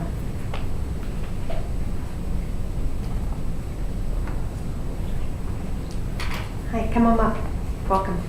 Good evening. I'm so sorry, Dr. Freitas, and the board, and Dr. Washer, President Freitas, sorry. It's late, I'm barely thinking. So I come to the podium because Mr. Young was asking for direction. And as you consider giving him direction, I'm looking at the presentation, and as Maria Alfici at Oakwood Elementary School. Thank you. As I'm looking at the presentation, I just see a lot of holes in it. I'm a data person. I don't see all the data that I'd like to see, so maybe as you're giving him direction, maybe a more conclusive or complete presentation would make a little more sense. For instance, I see plans in going forward, but I don't see anything that includes what we already have in place. Anytime you're making a plan to move forward, you want to look at what we have in place, what's working and what's not working, and address those issues as well as you're going forward and trying to decide on how to spend our monies. So that was one of the things that I saw missing out of there, and that comes to my mind because over at Oakwood Elementary School we do have the preschool, and there is a separate area and restrooms and whatnot, and I'm sure that there are others. I know there are others at other schools, but that data wasn't in the report, and I thought that would be a nice segue to adding, you first look at what you have. So just moving forward, a more conclusive report. Other things that I noted was, that kind of just didn't seem complete to me was when we were mentioning, preschool, TK, K. When we're talking about combos with those 3 grade levels, we really want to be careful. The curriculum would be very different, and in a report I would expect to see some of that at least penciled out, for lack of a better word. And like a skeleton at least, I guess. Because when you're combining preschool and TK, you're requiring a certain teacher with a certain credential. Whereas if you're looking at kinder, it may differ, and that's something that we really need to take into consideration and spell out before we move forward. Let's see. And I think those are the main things that just stood out. So as you are giving Mr. Young, direction to go forward, maybe a little more specific direction in how to go forward and what's needed, so that we can make the right judgment for our students and how we're taking care of their needs. Thank you. Thank you very much. Any additional comments from the board? Okay, Dr. Washer, do we have enough for Neil? I will ask Mr. Young if we've got enough, and Ms. getting Peterson, on. we do, to move forward. Before we move on, President McFarland, I just want to note that we do need to do the LCAP report today. We are under a timeline for that. Yes. We would like to do the math. The other 2 can be moved to another meeting. You read my mind. We are at 10:10 and we try to be complete by 10. And we have several left. Board, what are your wishes? Let's roll with it too. We could do the Math local and the- control, but we also have, I think, math teachers. Math adoption. Yep. I recognize some of you, so Thank you for hanging out all night. we do those 2. Yep. Okay, so let's do the math curriculum and then we will move to LCAP. Thank you. Late. Dr. Solly, again, thank you.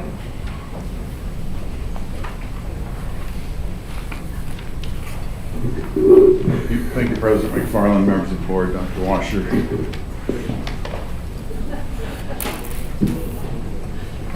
Next slide, please. I want to express appreciation to many of our staff members who participated in the adoption committees, as you can see listed there, as well as our coaches. Next slide, please. The process started actually a year ago when we had a cohort of teachers that went to an adoption cycle training, actually over the course of that year. And then in the summer, we did some work to get down to the core programs to look at. And the committee started meeting in September, met through actually up until January. And we reviewed some data and looked at the materials and piloted and came to a decision. Next slide, please. So the process began with a review of the board and superintendent goals, one of which clearly is obviously success in mathematics and preparation for high school math. We looked at math assessment data, which actually you all were presented with about a month ago. Mr. Uwe Dahman from ARE brought some charts and graphs, and while the last set of data was a little skewed due to COVID results, over the course of a period since I think it started in 2014-15, we were looking at relatively flat assessment reports in math as far as not progressing. And then we addressed an issue of going off list with our publishers. The state only updates their list of credential or approved programs every 7 or 8 years. The last one was approved in 2014. They've developed a process for any programs that are published post that date, and we followed that process. The program selection criteria was reviewed with the committee as far as what to look for in their piloting. We had a norming session with the group to seek consensus. The programs were introduced, training was provided, piloting occurred in classrooms, and we collected feedback from teachers, the students, and the families that were within those pilots. And then the committees came together to recommend a program. Next slide. Question to back up a little bit to why now. This isn't officially an adoption year. However, if things had progressed normally with the state math framework and COVID not impacting things, we would have been in a regular adoption cycle. The state board has delayed the framework a couple of times due to some issues and concerns, political issues with the framework, and the revision is different from what might be considered traditional math framework revisions. Anyway, that was delayed, and then it was actually just recently, a month and a half ago, it was moved forward from November to now. They're supposed to do this framework revision approval at the state board level this summer. Remains to be seen if they'll kick that can down the road one more time. We are actually, though, under that timeline. It would be 2024 November when the next list would be released by the State Board of Education of their approved programs. Also playing into this, our licenses for our current programs are expiring at our secondary and our elementary. Those could be renewed, however, they are expiring. Our Think Central program at our elementary is actually going to become deplatformed by the publisher, so that will be beyond our control. This is an opportunity to use ESSER funds in adopting a high-quality curriculum. And looking at the flood of funds we received with CARES money and ESSER 1, 2, 3, we were spending a lot of money on safety-related and seeking a way to enhance curricular supports as well. So there is an opportunity to capitalize on those ESSER funds to alleviate a little bit of the LCAP or general budget fund that might normally be spent on an adoption. Publishers have agreed to continue if we do move forward, that when the framework is revised, that program would be added to our adoption and not an additional purchase. Overall math performance, already mentioned that. Less than desirable over the last 6 years. So the why now? The why now is really sort of twofold. We have the benefit of CARES money, and we are at a place where we normally would have been in an adoption cycle anyway. But then also just looking at our math performance, the saying, if you want different results, you need to change something. It's something we could change. We are not officially required to make an adoption this year, so I want to make that clear. This is an opportunity to change and seek better performance, better results. Next slide, please. At the K-8 level, the committees reviewed some programs, iReady by Curriculum Associates and Go Math by Houghton Mifflin. They boiled it down to their preference was for iReady. The reason, again, for a K-8 program, it eliminates the 5-6 condition we've been dealing with for the past many years, leading to 5-6 combo teachers, support teachers being brought in. And it puts a continuum at a K-8 level. If you look at the Common Core standards, they're actually written in a K-8 continuum. They don't split to elementary and middle school. The split at that level is between middle school and high school. This program has embedded assessments, diagnostics assessments that are computer adaptive, provides a more differentiated response for online support for students. As the student takes the assessment, it asks them more difficult or less difficult questions based upon how they perform, leading to a formula of the lessons you need next on the online platform are provided to you at the appropriate level. It does a lot of differentiation on behalf of or provided for the student, or the teacher actually. Also, it can group students by students in small group in their similar support needs. It has a strong EL support component. It was actually written, some of the authors wrote specifically to these needs. We have a high EL population. In our recent FPM review, it was noted we have some growth to be needed there, and we have taken steps in that regard. This would support that. There's a website called Ed Reports that analyzes curriculum, and it analyzes dozens and dozens of curriculum across the nation. It measures them in their alignment to the Common Core standards and to rigor and other criteria. The programs we looked at were, quote, all green. They're either given a green, yellow, or a red. Green, obviously, go. Green is go. It's good. The approximate cost would be roughly $7 million in an 8-year adoption. We're still working through some of those numbers to determine if an 8 or 6 year would be more appropriate. So that's an estimated cost there for the materials and licenses and PD. And the council at the K-8 level, 23 of 24 recommended this program. Next slide, please. A benefit to the digital component is you get really nice results and graphs. You'll see 2 charts there. I know it's very small, you can't read it really, but the one on the left would be for a teacher to look at their class, how's each student doing. And then over to the right would be for a principal to look at how are their grade levels doing. There'd be district level reports to determine how schools are doing. And you can really get granular in the success of your students at any particular point in the year and not waiting for, obviously, state testing results. It's more of a snapshot throughout the year. So next slide, please.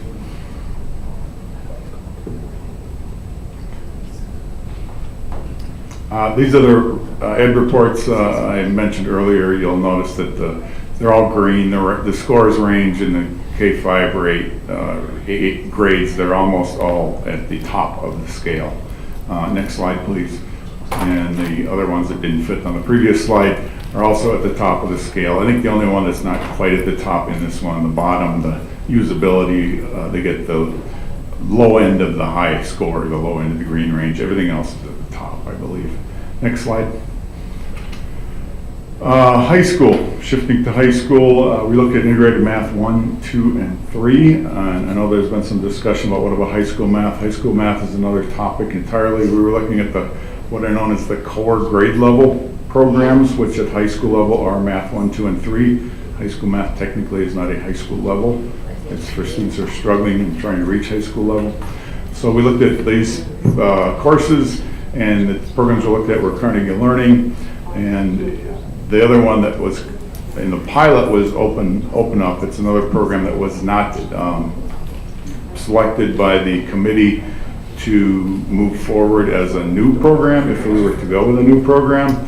And that one, again, is all green on reports. It has a program called Mathia, which is the Enhanced Digital Instructional Support, and where students can take assessments online and receive additional digital targeted supports. The adoption committee recommended that if changing programs, I'm on bullet 3 there, this is the program of their choice. Again, the cost there would be approximately in the $2.5 million range if it was an 8-year adoption. Still, again, analyzing if 6 or 8 year would make more sense. The math tasks in this program, they're purported as having a low floor, high ceiling, meaning they're more accessible to students, yet they still hold the rigor of the math. That is done through a more accessible text. It's a language that is used to describe what's happening here. It's not as text dependent, and there's a little more access available to students who might just be struggling with reading, because we don't want reading to be impacting their ability to consider to do the math. 2 of the 4 high school comprehensive teams are recommending Compass Learning. So the reason CPM is on the bottom, this was not part of the pilot, that is our current program, which acknowledges is also all green on ed reports, not necessarily to the same rating and all the different criteria. I don't have time to go into that, but it is all green. There isn't a digital enhanced component. The program is large, essentially it's paper pencil. The only digital component is the textbook does come in a PDF format. That's sort of the sum total of that. It has I guess that next bullet probably shouldn't say more rigorous reading component. It requires a higher accessible text level, higher reading level for the most part to read through and digest the problems. Again, 2 of the 4 programs in the Comprehensive High School Adoption Committee are recommending to continue with CPM and to not adopt a new program. The Curriculum Council reviewed both these outcomes of these math adoption committees, and their recommendation for the K-8 was to agree with the K-8 to recommend that we move forward and purchase Ready Math. The council here recommended to move forward with remaining with the CPM program and not moving forward with Carnegie Learning at the high school. Staff recommends that we move forward on the premise of If we're looking for different results, we need to change one of our components of the process. The components, as I've mentioned in a few meetings, are being either the student population, the instructional teachers, the educators, or the curriculum program itself. We could change the curriculum. And again, seeking higher results. Next slide, please. These are the Ed report shots again, just to show you that they're green. Next one. I'll summarize here in a minute. Committee dates there, just so you can show that this took place over the course of the, next slide please. The slide starting in September, ending in January. Next slide please. So steps for approval, we presented to the Curriculum Council on February 10th. Again, I'll review that the council agreed with the K-8 committee to recommend the Ready Math for K-8. The council recommended to not move forward with Carnegie Learning based upon the 50% of high schools that would prefer to remain with that program. And the report to the Board of Education tonight. Materials are on display, have been on display in the back of this room in boardroom C. They will be back at the back of the room tomorrow morning. And we were seeking approval, a vote next week after this presentation. I do want to I'm sorry for rushing through this so quickly, but I do want to bring forward that there was strong consensus for the iReady. I believe that the teachers were ready to move on that. And under the understanding that we are in a difficult time, and asking somebody to do something different requires additional labor on their part. But again, going back to the starting point was looking at district board and superintendent goals and seeing what we can do to move the needle. This is an opportunity to move the needle with a change in curriculum. Again, the last thing I'll state is that the high school team is split. Half of the high schools seek a new program, the other half wish to remain. And the Curriculum Council did agree to side with the sites that would wish to remain at the high school level. Happy to answer your questions. Thank you, Dr. Sloyd. Mr. Nono, thank you. Yeah, question, Dr. Salad, on this split, can you tell the high school that didn't go with the CPM? Yes, I'm actually pleased that it wasn't the Stockton Lodi split. Tokay and McNair preferred to remain with our current program. Bear Creek and Lodi High were recommending to go with Compass Learning. Interesting. I don't have any questions. I just had that question. Thank you, Mr. Nava. Thank you. Mr. Solly, it appears that iReady is pretty unanimous amongst the teachers. Yes, 23-24. Okay, and that was the consensus also of the Curriculum Council? Correct. Okay. How many publishers did we bring to the table? We reviewed 2 at the pilot level at the actual sites. We pre-screened publishers with the Ed reports as a starting point. That's becoming very common across not only the state but nationally. We also were looking for programs that were K-8. There weren't as many of those available. Right.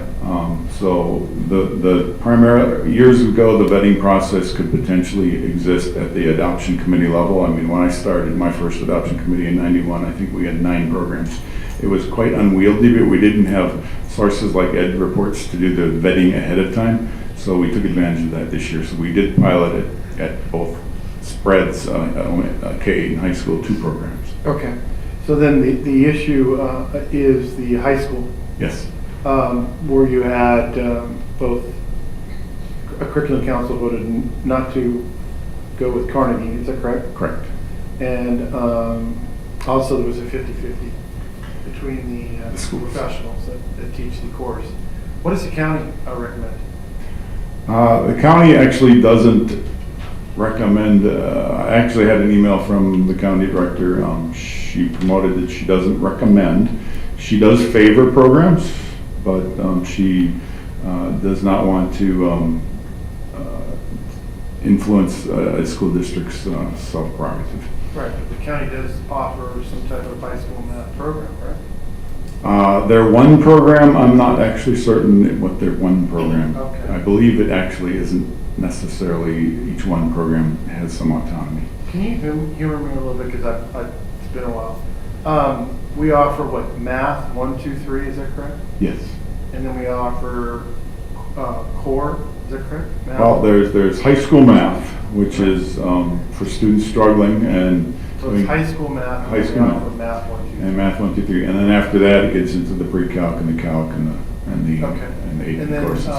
Carnegie Learning offers high school math curriculum? They don't. No, they don't. This is that's actually, high school math is a separate entity, because a high school math program at a high school would need to cover content that where the student has gaps in entering high school, and that typically is in gaps anywhere from 6th to 7th or 8th grade content, sometimes 5th grade content. So it's a unique course, and often it needs to be cobbled together. It's essentially, it's an intervention. I'm sorry, these are kids that are coming in that are needy. Yes. That they need. So our teachers and our professionals are cobbling together curriculum to meet high school math 1, 2, and 3. Is that correct? No, to meet high school, yes, correct. I'm sorry. So they're cobbling together their material, and Carnegie Learning doesn't help them with that. Is that correct? Carnegie Learning's curriculum is based at the standards of high school, of integrated math 1, so it would have some entry-level supports, but it would not go down to, say, a 5th or 6th grade level of content. Now, again, humor me, because I'm trying to learn this on the go here. How many students can you say at each high school are in high school math 1, 2, and 3? Like an average for high school? I would say it's potentially in the 25 to 30% range. Okay, so we're going with a program that doesn't affect 30% of each high school?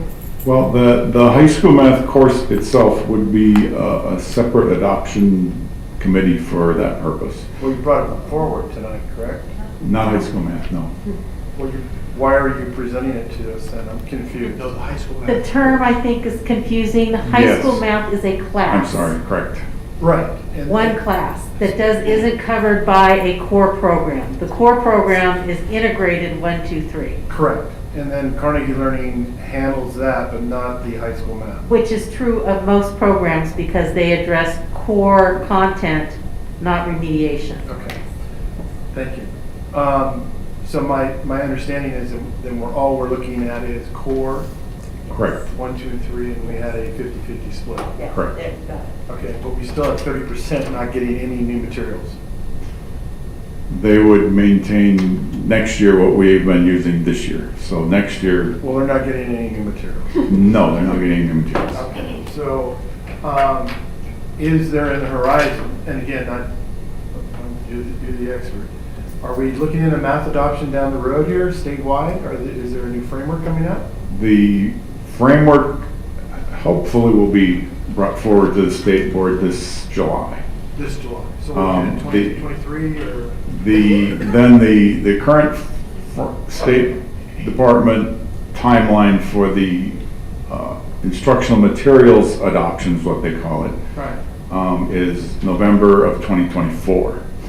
And so That'll be that, high school, or is that K through 12? well, actually, it's primarily K through 12, Right. but the high schools are not listed by publisher approval per se at the CDE level. Correct. It is incumbent upon the local district Student to ensure that they're aligned to Now, is standards. Carnegie Learning moving towards, will they promise to change the curriculum to hit the framework if they do that? Yes. Then what about the 30% that we are not getting any materials for right now? We would need to look at that and move forward with a program to improve high school math after, that would be the task for next year. And my last question, I have two more. iReady, will that be able to morph into the new framework? They have also agreed that if there are modifications to their program, which there likely would be to the framework, that the new program, they would continue to provide us that adaptation or modification.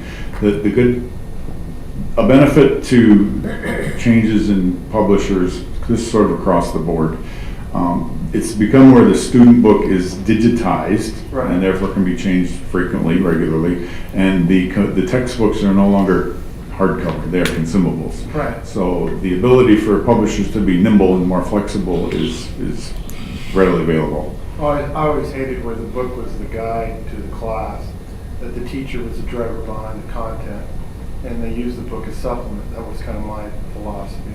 I am concerned about high school math 1, 2, and 3.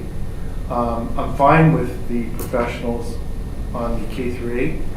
Sounds like you got a great consensus on that. I am not going to be supporting any change in high school.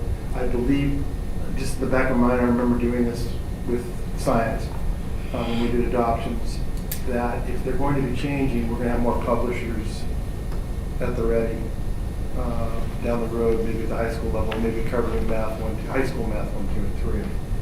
So I have a good feel for what's going on now. So I appreciate your report. I'm supportive of K through 8. I am not going to be moving forward with 9 through 12 personally, because that's my 2 cents. Thank you, Michelle. Thank you. Point of clarification, if there were a component, a separate process for the high school math course, would that change your view of the integrated 1, 2, 3, or no? Well, when you have professionals and you have 50-50, that's a no-go for me, because they're the ones that are in the classroom doing the decisions. So high school math doesn't matter? High school math does matter. I didn't mean it that way. Yeah. I meant in terms of your supporting of this. Well, it's twofold. Okay. That's a very good question to ask. One is we have nothing for high school math. Correct. And then you have not a consensus Right. for Carnegie learning. All right, I get it. So that's where I was at. Thank you. Thank you. Okay, Mr. Heberly. Thank you.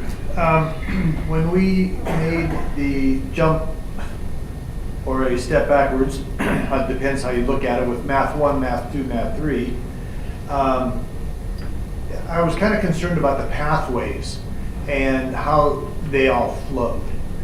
And when I started attending those meetings to try to get a better understanding of kind of the whole math curriculum and the pathways and so forth. Because I was really concerned that at the time, the initial idea is that everybody takes Math 1, then Math 2, and if you want to go farther, Math 3. And they didn't have any acceleration accounted for, and they didn't have any remediation accounted for. That was all solved by the committee, and I thought they did an excellent job.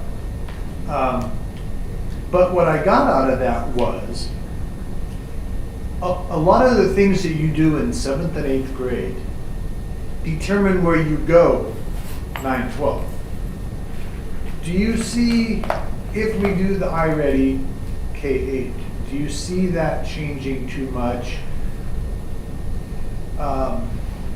How that would dovetail with Math 1, 2, 3 or the high school math course? Do you see a change that would make that more difficult or accessible, or we have to change that? Or is it kind of seamless if we go just iRead? Well, I believe that the K-8 continuum will provide a better foundation so that that transition is a little simpler, that the current split, or we have currently with K-5 and then a 6-8 very different program, there is a bit of a big change actually between the middle school program. And then there's another shift at the high school. I see value in the K-8 continuum, and again, which aligns to the way the standards are written. Just the familiarity of the program and the process and the consistency of the digital component, again, I see as a benefit to students filling in holes that develop over the course of their working through the grades to obviously get to a point where those gaps are closed prior to their ending their 8th grade, so that they do hit high school ready for integrated math 1 or which program path they are on. And so in short, yes, I see a benefit to the K-8 continuum. Well, at this time, I'm ready to say yes to the iRead K-8, but I am not convinced that we should do anything with 9-12 at this point.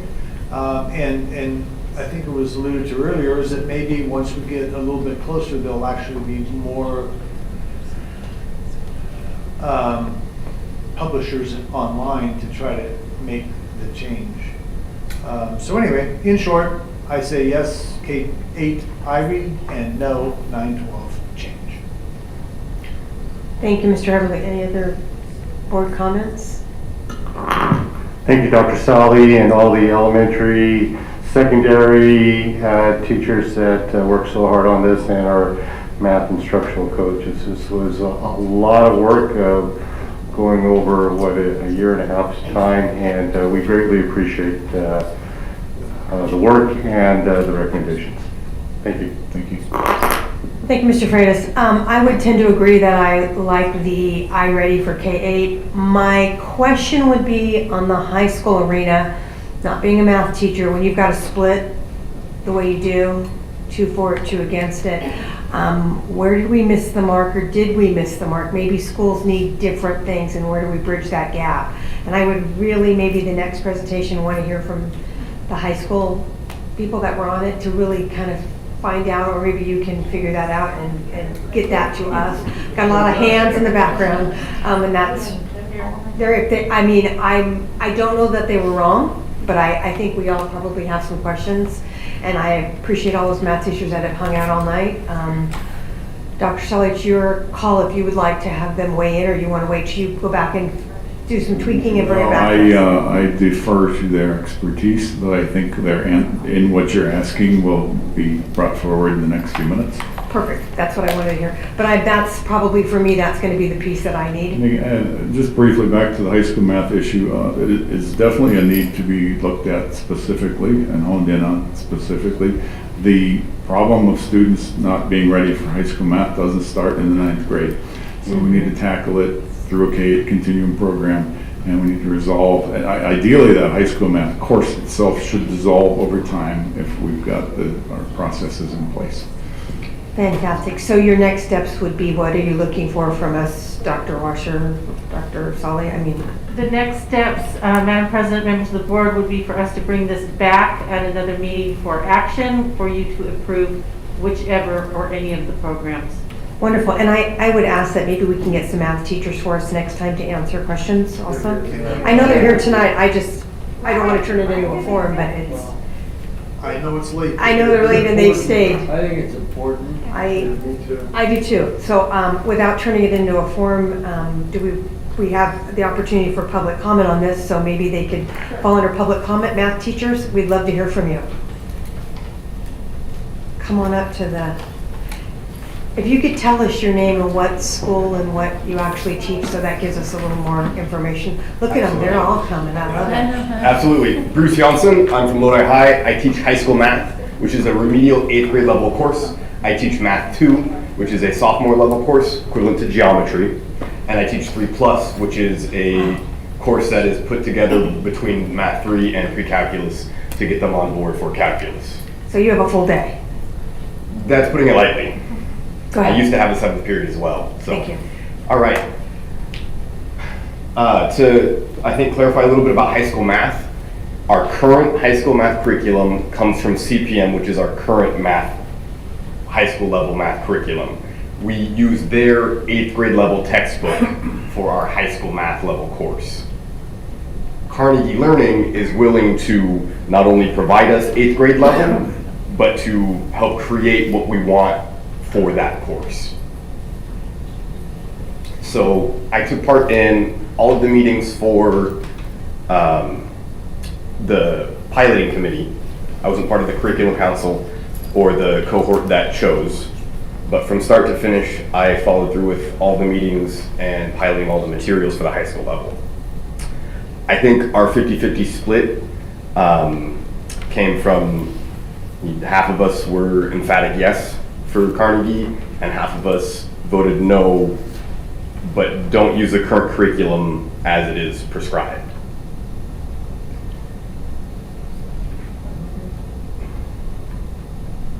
I don't think we brought CPM to the board here, well, to our board as an adoption committee, because it was green for ed reports, but it might not have made the cut compared to the 3 that we started off with. We started with 3, we piloted 2, we voted to 1 from there. Our current curriculum is outdated. It underserves our students. It has no online component. It's, from what I've gathered, the adoption process was pushed off due to COVID. So we'd already be adopting now, or we'd be, continuing that process. And if we'd gone through with that, we would already have, or we'd be looking at for next year, standards aligned curriculum. CPM, what we have isn't exactly standards aligned. In the math, for example, in the Math 2 book, I'm teaching 7th grade standards. The lessons include 7th grade standards. Pushing the adoption to 2025 when we potentially have the new framework means that it's 3 more years without curriculum aligned material or core aligned curriculum. It means that we continue without any online component to enhance student learning. The online component that Carnegie comes with is adaptive.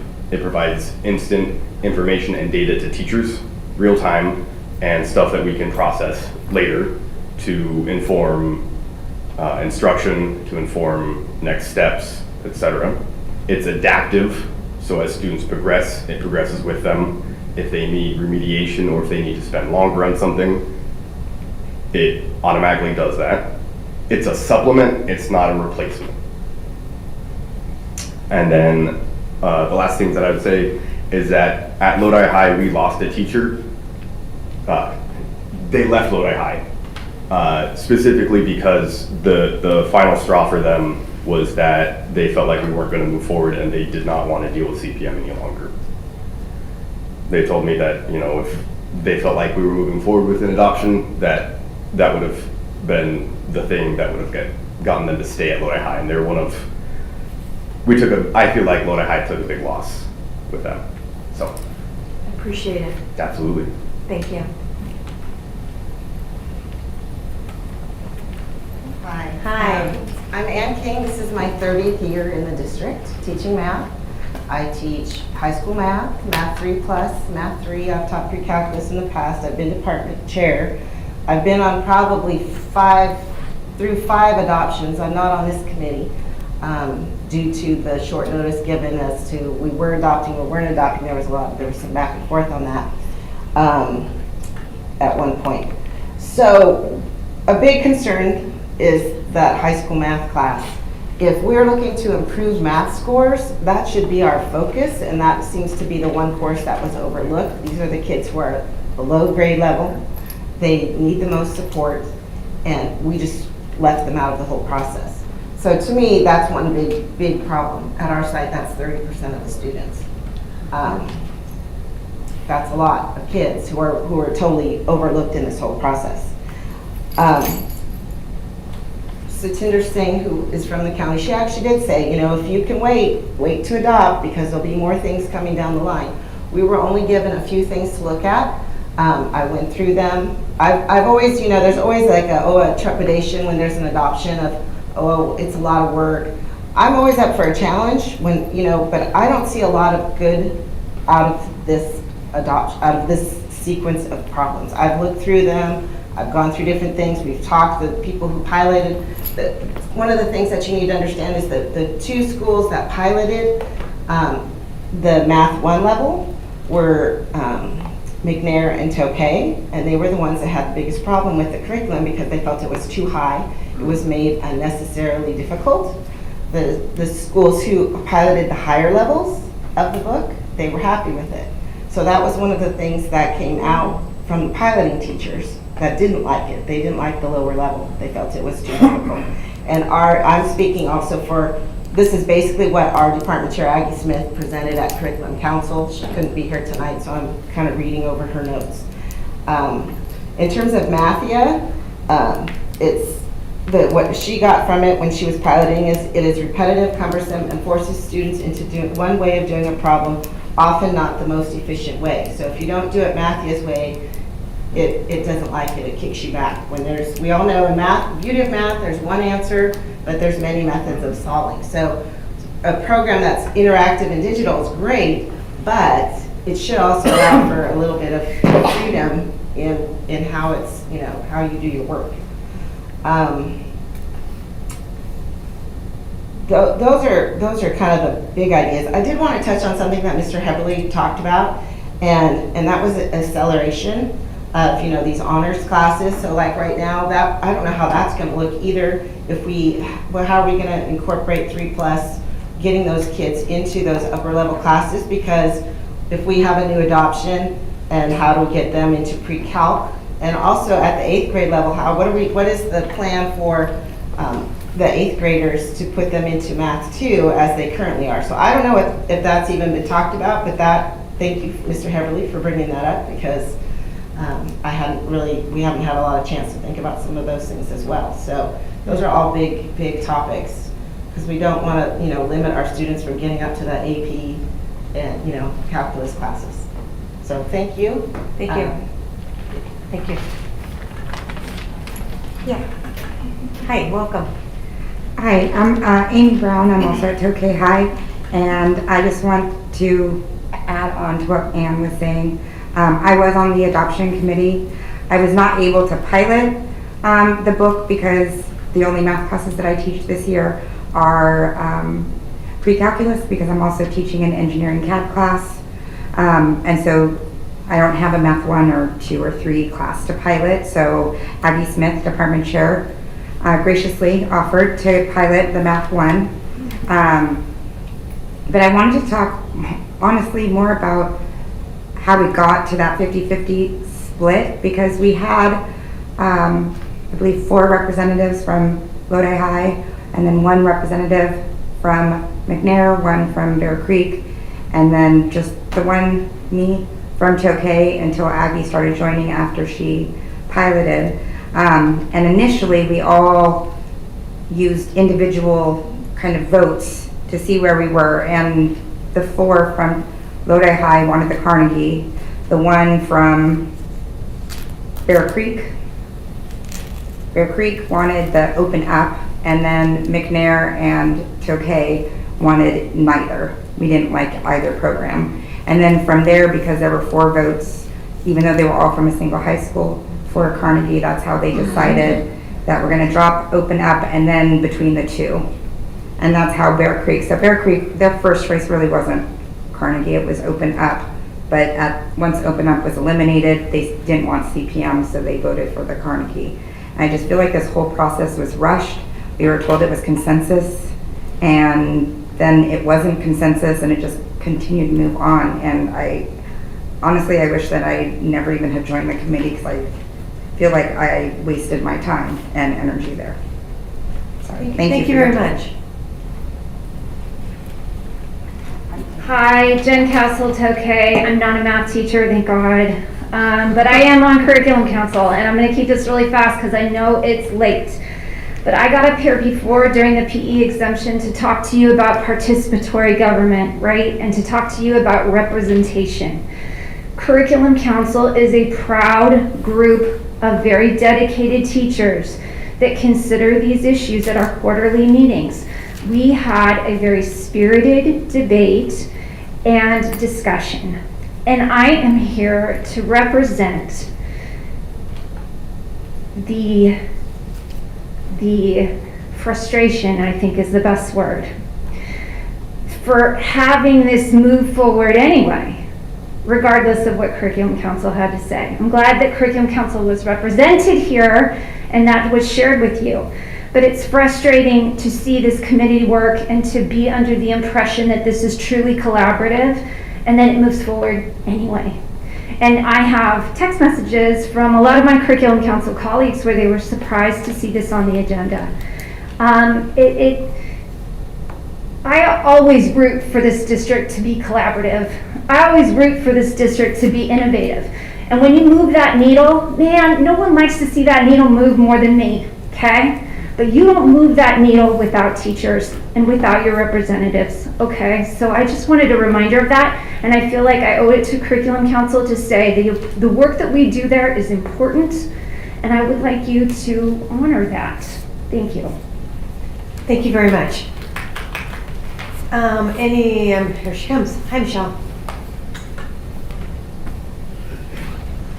Thank you, and thank you to all the teachers and those that had to leave early, and our coaches that worked many hours on sifting through things. A couple of questions that I'm not sure if can be answered, and I've brought this up, and it was mentioned at the beginning that the state board still has postponed the adoption of the math framework until May of 2022 coming up because of concerns over acceleration in the math program and not teaching equitably.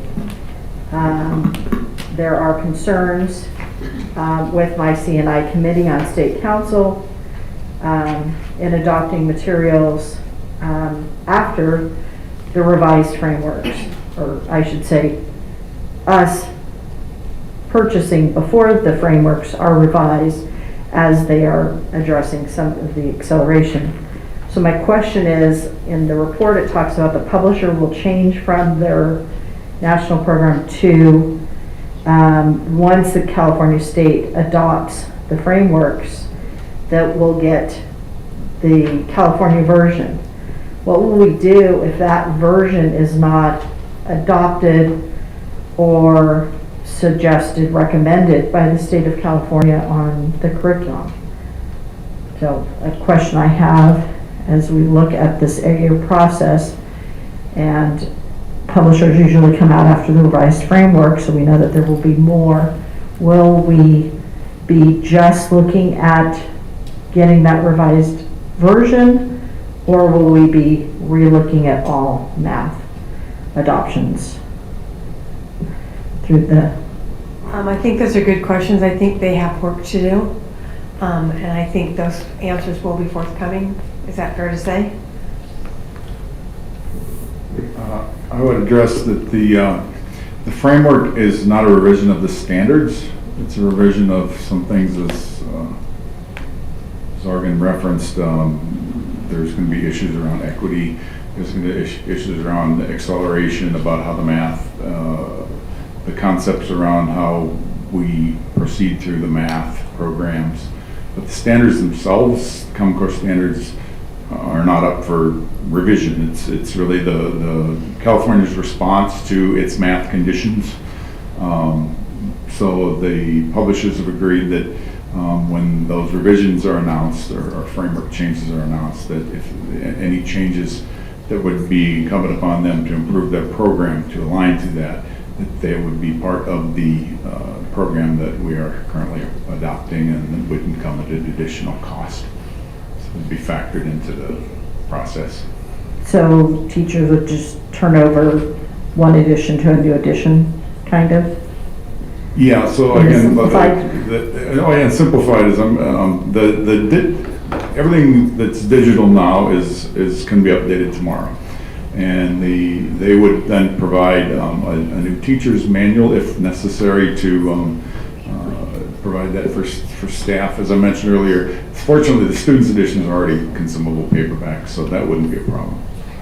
Okay, thank you. Thank you. I also want to thank for bringing forward Curriculum Council's recommendations.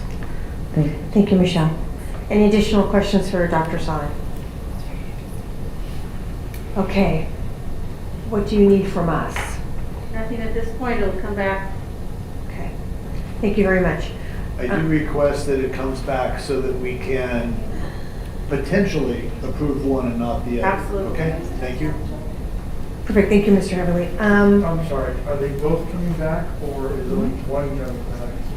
Both programs will come back. They will come back as two separate action items so that you can, don't have to approve them as one unit. You can do different things for different ones. Thank you. Thank you. It is 11 o'clock. Do we... I'm sorry, staff's recommendation though. Staff's recommendation was to move forward with both.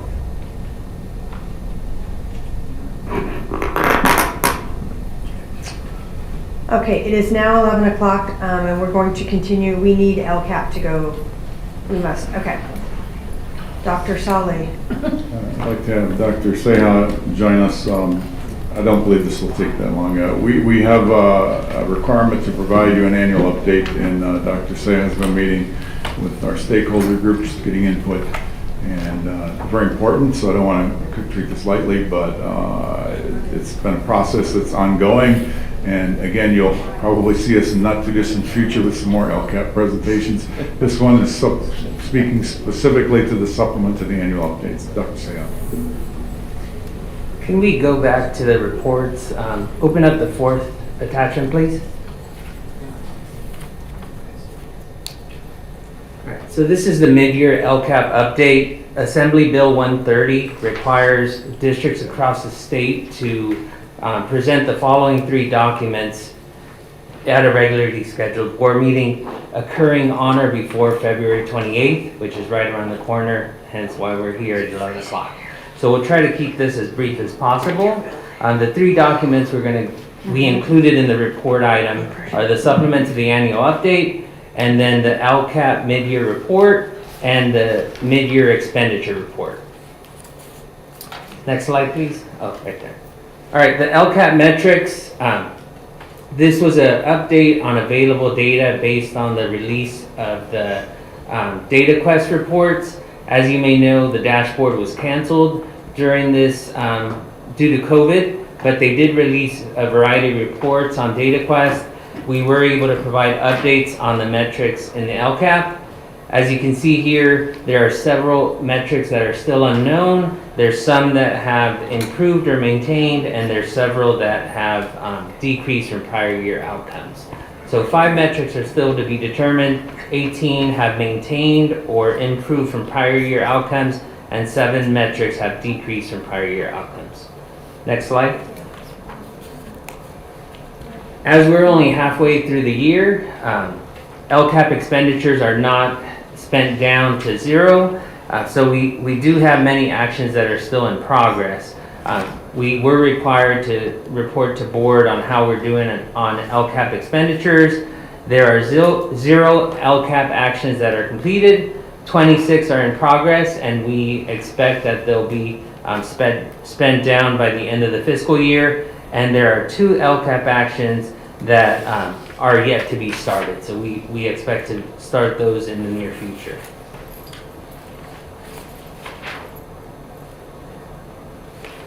All right. Next slide, please. All right. And as you know, the COVID-19 pandemic has presented us with many challenges, among them hiring, learning acceleration that needs to occur during the pandemic. Despite all these challenges, we are working through the LCAP process to provide necessary services to our students. The other documents that were attached to this report item, I'm not going to go through them all in depth, but I did want to go to the LCAP supplement to the annual update. And this is the plan where we outline some updates related to the Budget Act of 2021. On this first page is a summary of all the plans that we've either already brought to board or have yet to bring to board in the near future. On the second page, I think, is where everyone should read thoroughly through this section. This is where we outline the proposed expenditures, where we're going to be adding additional staffing after consulting with our community and educational partners. So you can see here our existing LCAP actions that we're looking to expand, and on the next page there's some additional staffing that we're looking to provide in the near future, just as a response to the pandemic, and also board priorities and input from our community and educational partners. Right, and the rest of it is additional information related to the ESSER funding and how we are grading all of our plans together to provide services to our students. All right, so happy to take any questions. I know it's 11 o'clock and we have lots of information included in all of the reports that were included on this report item. Happy to take any questions, or we will have future conversations related to LCAP development for 22-23. Happy to follow your direction on how you'd like to proceed. We do have a study session too, just to remind you. Yes. Thank goodness. Well, Thank you very All I much. can say is thank you for doing this. It's a huge document. It's extremely cumbersome, and all I can say is better you than me going through it. Thank you, seriously. Any other board comments? Thank you. I have no words. Like, I read it and I have to keep going back and reading it. We do have a study session coming March 8th. March 8th. So this will be, I'm assuming, much more in-depth then? So Oh, is that the day after? what's going to happen is the supplement to the annual update is a one-time update. That document will be approved along with our other LCAP annual update and the proposed actions in June. So this is a one-time update that's required by statute. You know, you can give your feedback and give further guidance on what additional staffing we'd like to add. These were ideas that we developed based on, the last 2 years of stakeholder input. Now that has to be approved before we approve the budget, is that correct? Or because aren't they somehow, they're tied? They're tied, yeah. Yeah, they go the same night. They're the same night, one before the other. Thank you. So the only other real question that I would have, and tonight is not tonight, but I would like to hear kind of where we are with some of the pilot programs that you started, some of the, where we're at. I mean, you have a tremendous amount started. So I would, maybe a quick Reader's Digest when we revisit this at the time of approval, just so we have a little bit more understanding about where we're at on those. Certainly. Great. Any additional questions? Any public comment? Is there public? Anything else that you can think of, Dr. Rusher? Thank you, then we're good. I appreciate the work and for you staying this late. And I think that we're back, we're at communications. Any communications from, well, first of all, thank you very much. Communications from employee groups. Michelle, I know you're back there somewhere.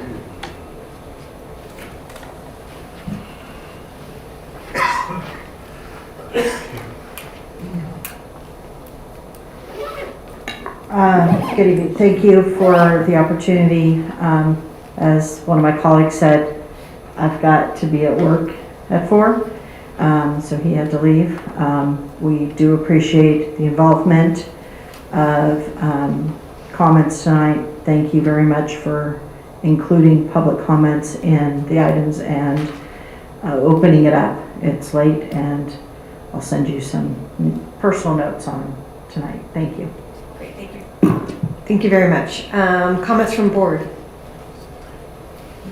Better be your quickest comment. It's going to be quick. I had a whole thing I was going to read to just make my opinion known how disgusted I am with Gavin Newsom's mask mandate decision. But I will leave my disgust on the side. Did I say it enough? It's completely hypocritical and inappropriate. But I do want to say the bus driver comment was it's bus driver week? Day. Or just a little while longer. And I just wanted to give them and I just wanted to give them a shout out. You know, they're tasked with taking our kids to and from safely, and that is a huge responsibility, and I really appreciate what they do. Let's see here. Let's not forget, today is George Washington's birthday. Holy. Yay, George. I love that guy. He's awesome. And he was, yeah. And also just... Sing happy birthday to him? No, I don't think he's going to hear it.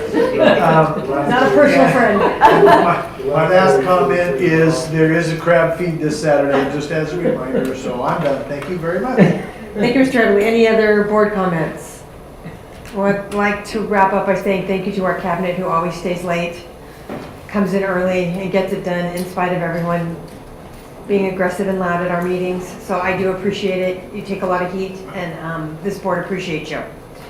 Advisory committees. Actually, comments from the superintendent, sorry. Just thank you, board. You handled tonight very well, so thank you. Appreciate it. So too. Thank you. Advisory board committee. Mr. Porter would like to comment on. Okay, there's nothing, I don't have anything new to report. Without further ado, It's almost tomorrow. you didn't even make a motion or anything. Oh, let's move to adjourn. Thank you. It is 11:10. Thank you all. And I can't believe I have jury duty